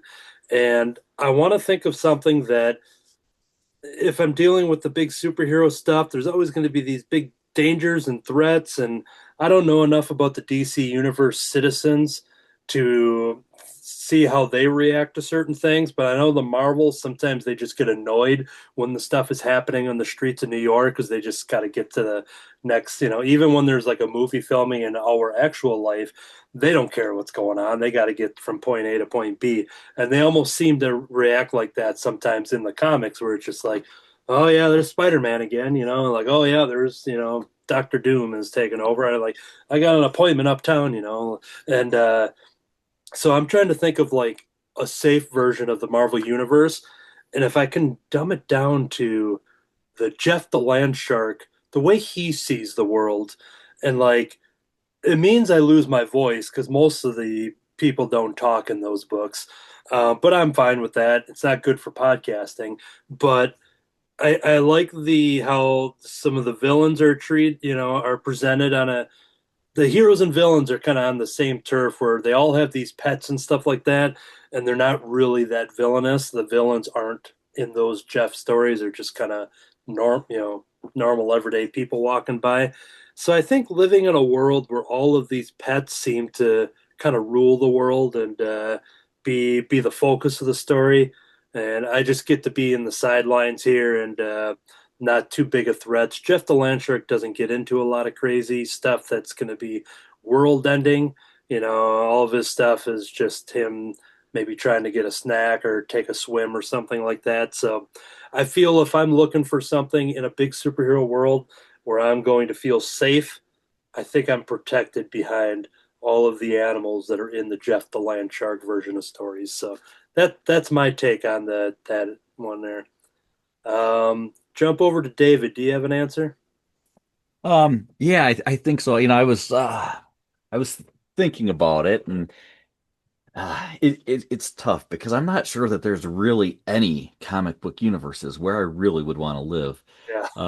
Because there's a lot going on, but you could start you just narrowing it down, and you take away stuff like, yeah, I certainly wouldn't want to live in some comic universe that's like The Walking Dead or something like that. I mean that would be a pretty rough universe to be living in. A lot of pudding. Um, So and so I kind of went through there, and there's just so many. You got all your independent comics and everything. There's so many to choose from, and you probably could find one that's pretty close to what we've got now if you just wanted to, live as normally as you can, but in comic books. Um, and So I thought, well, maybe I just better narrow it down. And so I narrowed it down to like the big two, the DC Marvel, and I thought, well, which one of those? And I went with Marvel because with DC, I would have to worry that every 10 to 20 years I'm They'd being wipe you out. rewritten. My whole life is rebooted, and I don't know who I'm gonna be in another decade. Um, and so I thought, yeah, maybe that wouldn't be so great, to yeah, have to constantly worry about your history being erased and rewritten, yeah.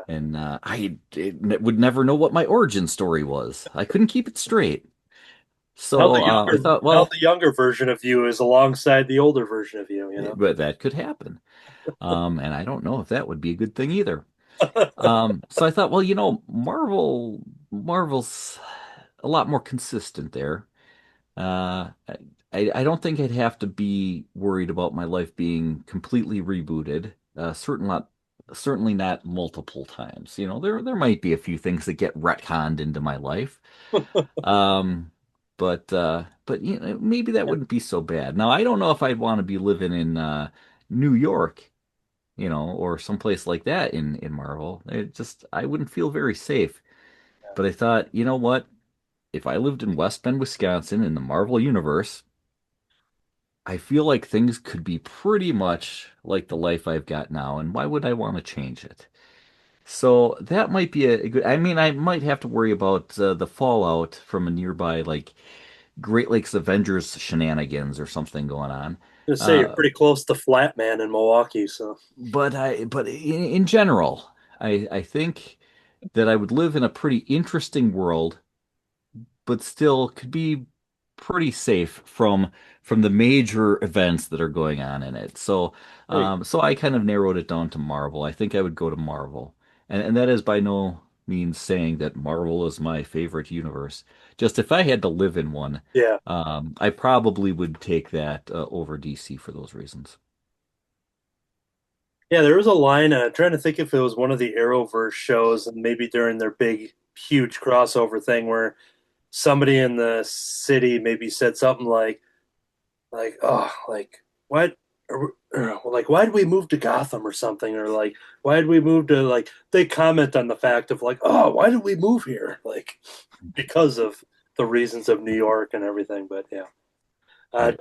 Jumping over to Dr. Kurt's dad, what comic book universe would you want to live in? Well, I started out struggling with DC and Marvel. That's actually where I started mine, and I was going, well, Yeah. DC, the biggest problem is, for me anyway, all the heroes there, there's no faults in them for the most part. They're all pretty, maybe Green Arrow's a little angry. Batman's probably the closest to the imperfect sort of hero, but when you look at Superman and Wonder Woman and all these people, I don't want to live up to that kind of perfection sort of thinking. Marvel is less of that, but neither one, I don't know if I want to live in a world that dangerous where Celestials will come down and wipe out the planet, and maybe I'm just a coward or something. But so I picked it, and you'll have to rule whether this counts as a comic book universe, but I would pick Peanuts. I was gonna think of that too, so I say it counts. Go ahead. Um, Peanuts, yeah, they have some problems, but they always work it out. There's a kind of peacefulness in the end about Peanuts. You struggle with your identity, but you also come to some places where you feel okay about yourself, and you never get old. Well, that, I that mean, was, there's a downside that I was going to say to that, and that as an adult, yep. your communication skills would be limited to just saying wah wah wah wah wah wah wah wah That's what I was gonna ask is if you put yourself into the kid version of opposed to the adult version. Yeah, I'd be on the kid version if I could have been Peanuts. Let's just stay as kids and There you go. ask important questions. I mean, I found some really deep, meaningful stuff in Peanuts sometimes, The Peanuts Christmas special in some ways becomes a much better commentary on Christmas than a lot of other things that I've seen out there. You know, uh, and yeah, I'd feel pretty safe in the Peanuts world. If I want a little adventure, I'd go take on the Red Baron with Snoopy a little bit. The biggest danger you'd have to deal with is whether or not you can trust somebody when playing a game of football in the That's backyard. true. So Well, I just wouldn't let loose hold the ball ever. but you'd probably have some great dance moves. Yep. but yeah, it was one of my. I was trying to think of an angle for it, so I say it 100% counts. But I might even learn to play the piano for finally. Just Yeah. I don't want to be Pigpen. That would not be fun. Can I jump in with an answer? Oh, please. Sure, go. I thought of a good one. I want to be in the Scooby-Doo mysteries. Ooh. You got Very great good. friends. You get to travel all over the place. Nothing bad ever happens, even if they go flying off a cliff. And you get to hang out with Scooby and eat all kinds of food. That's right. So Good that's choice. where I live, Scooby-Doo. And you can just blame all your problems on those meddling kids. Exactly. And then sometimes things could get terribly wrong with the Scooby Apocalypse era of Scooby-Doo. Okay, we won't go there. Okay, We're going to yeah. stick with the... We'll keep that out of the. I just want to say that's a possibility, because even in the Archie world, I could find myself an Army of Darkness. I'm not going to a Reggie Lake House party. That is true. That's why I got out of there. But What was it? What was the horror Archie ones?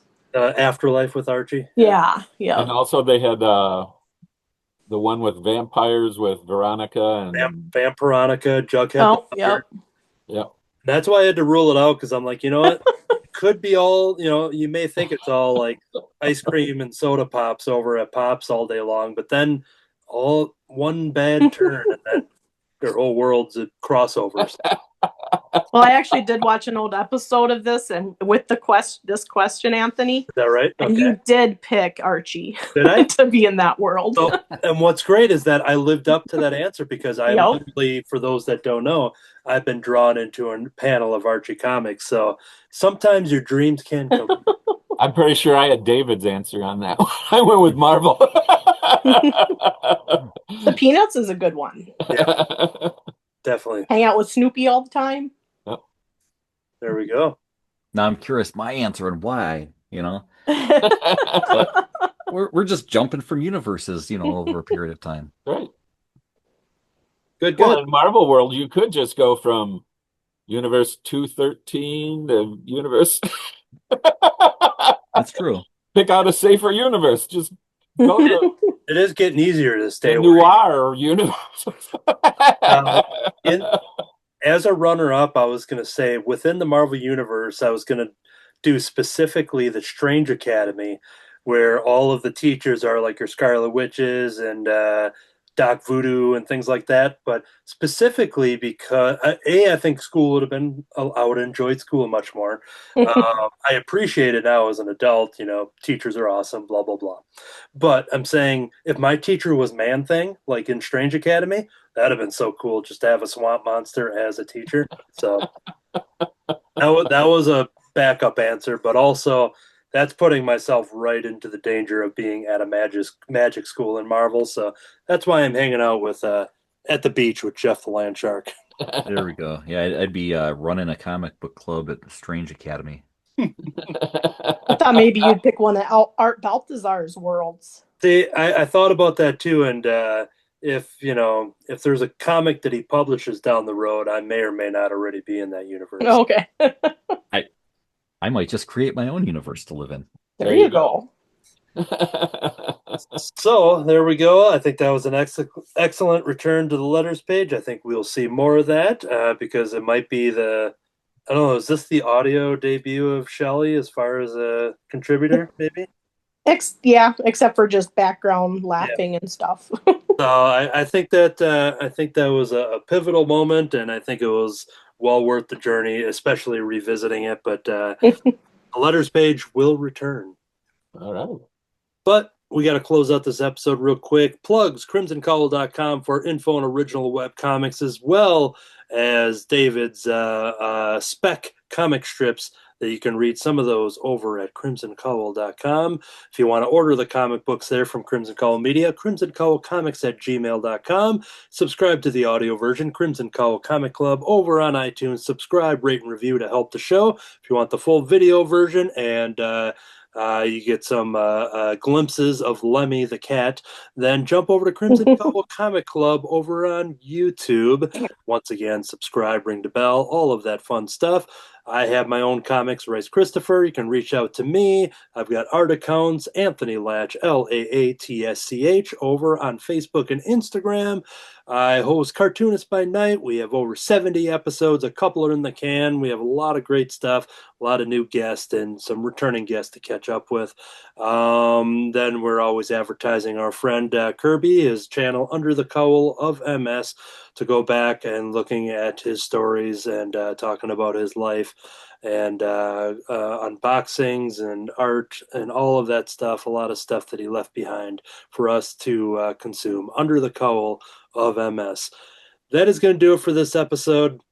And I hope I'm not stepping on Dr. Kurtstad's toes, because this whole time I've been taking the boom tube to Supertown.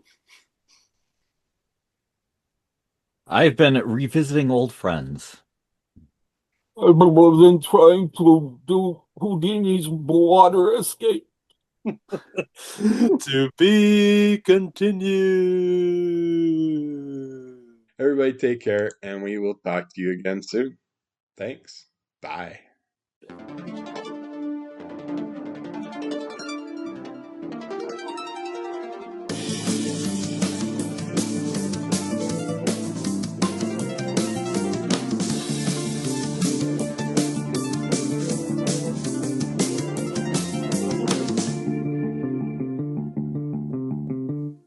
Thank you, Slimer.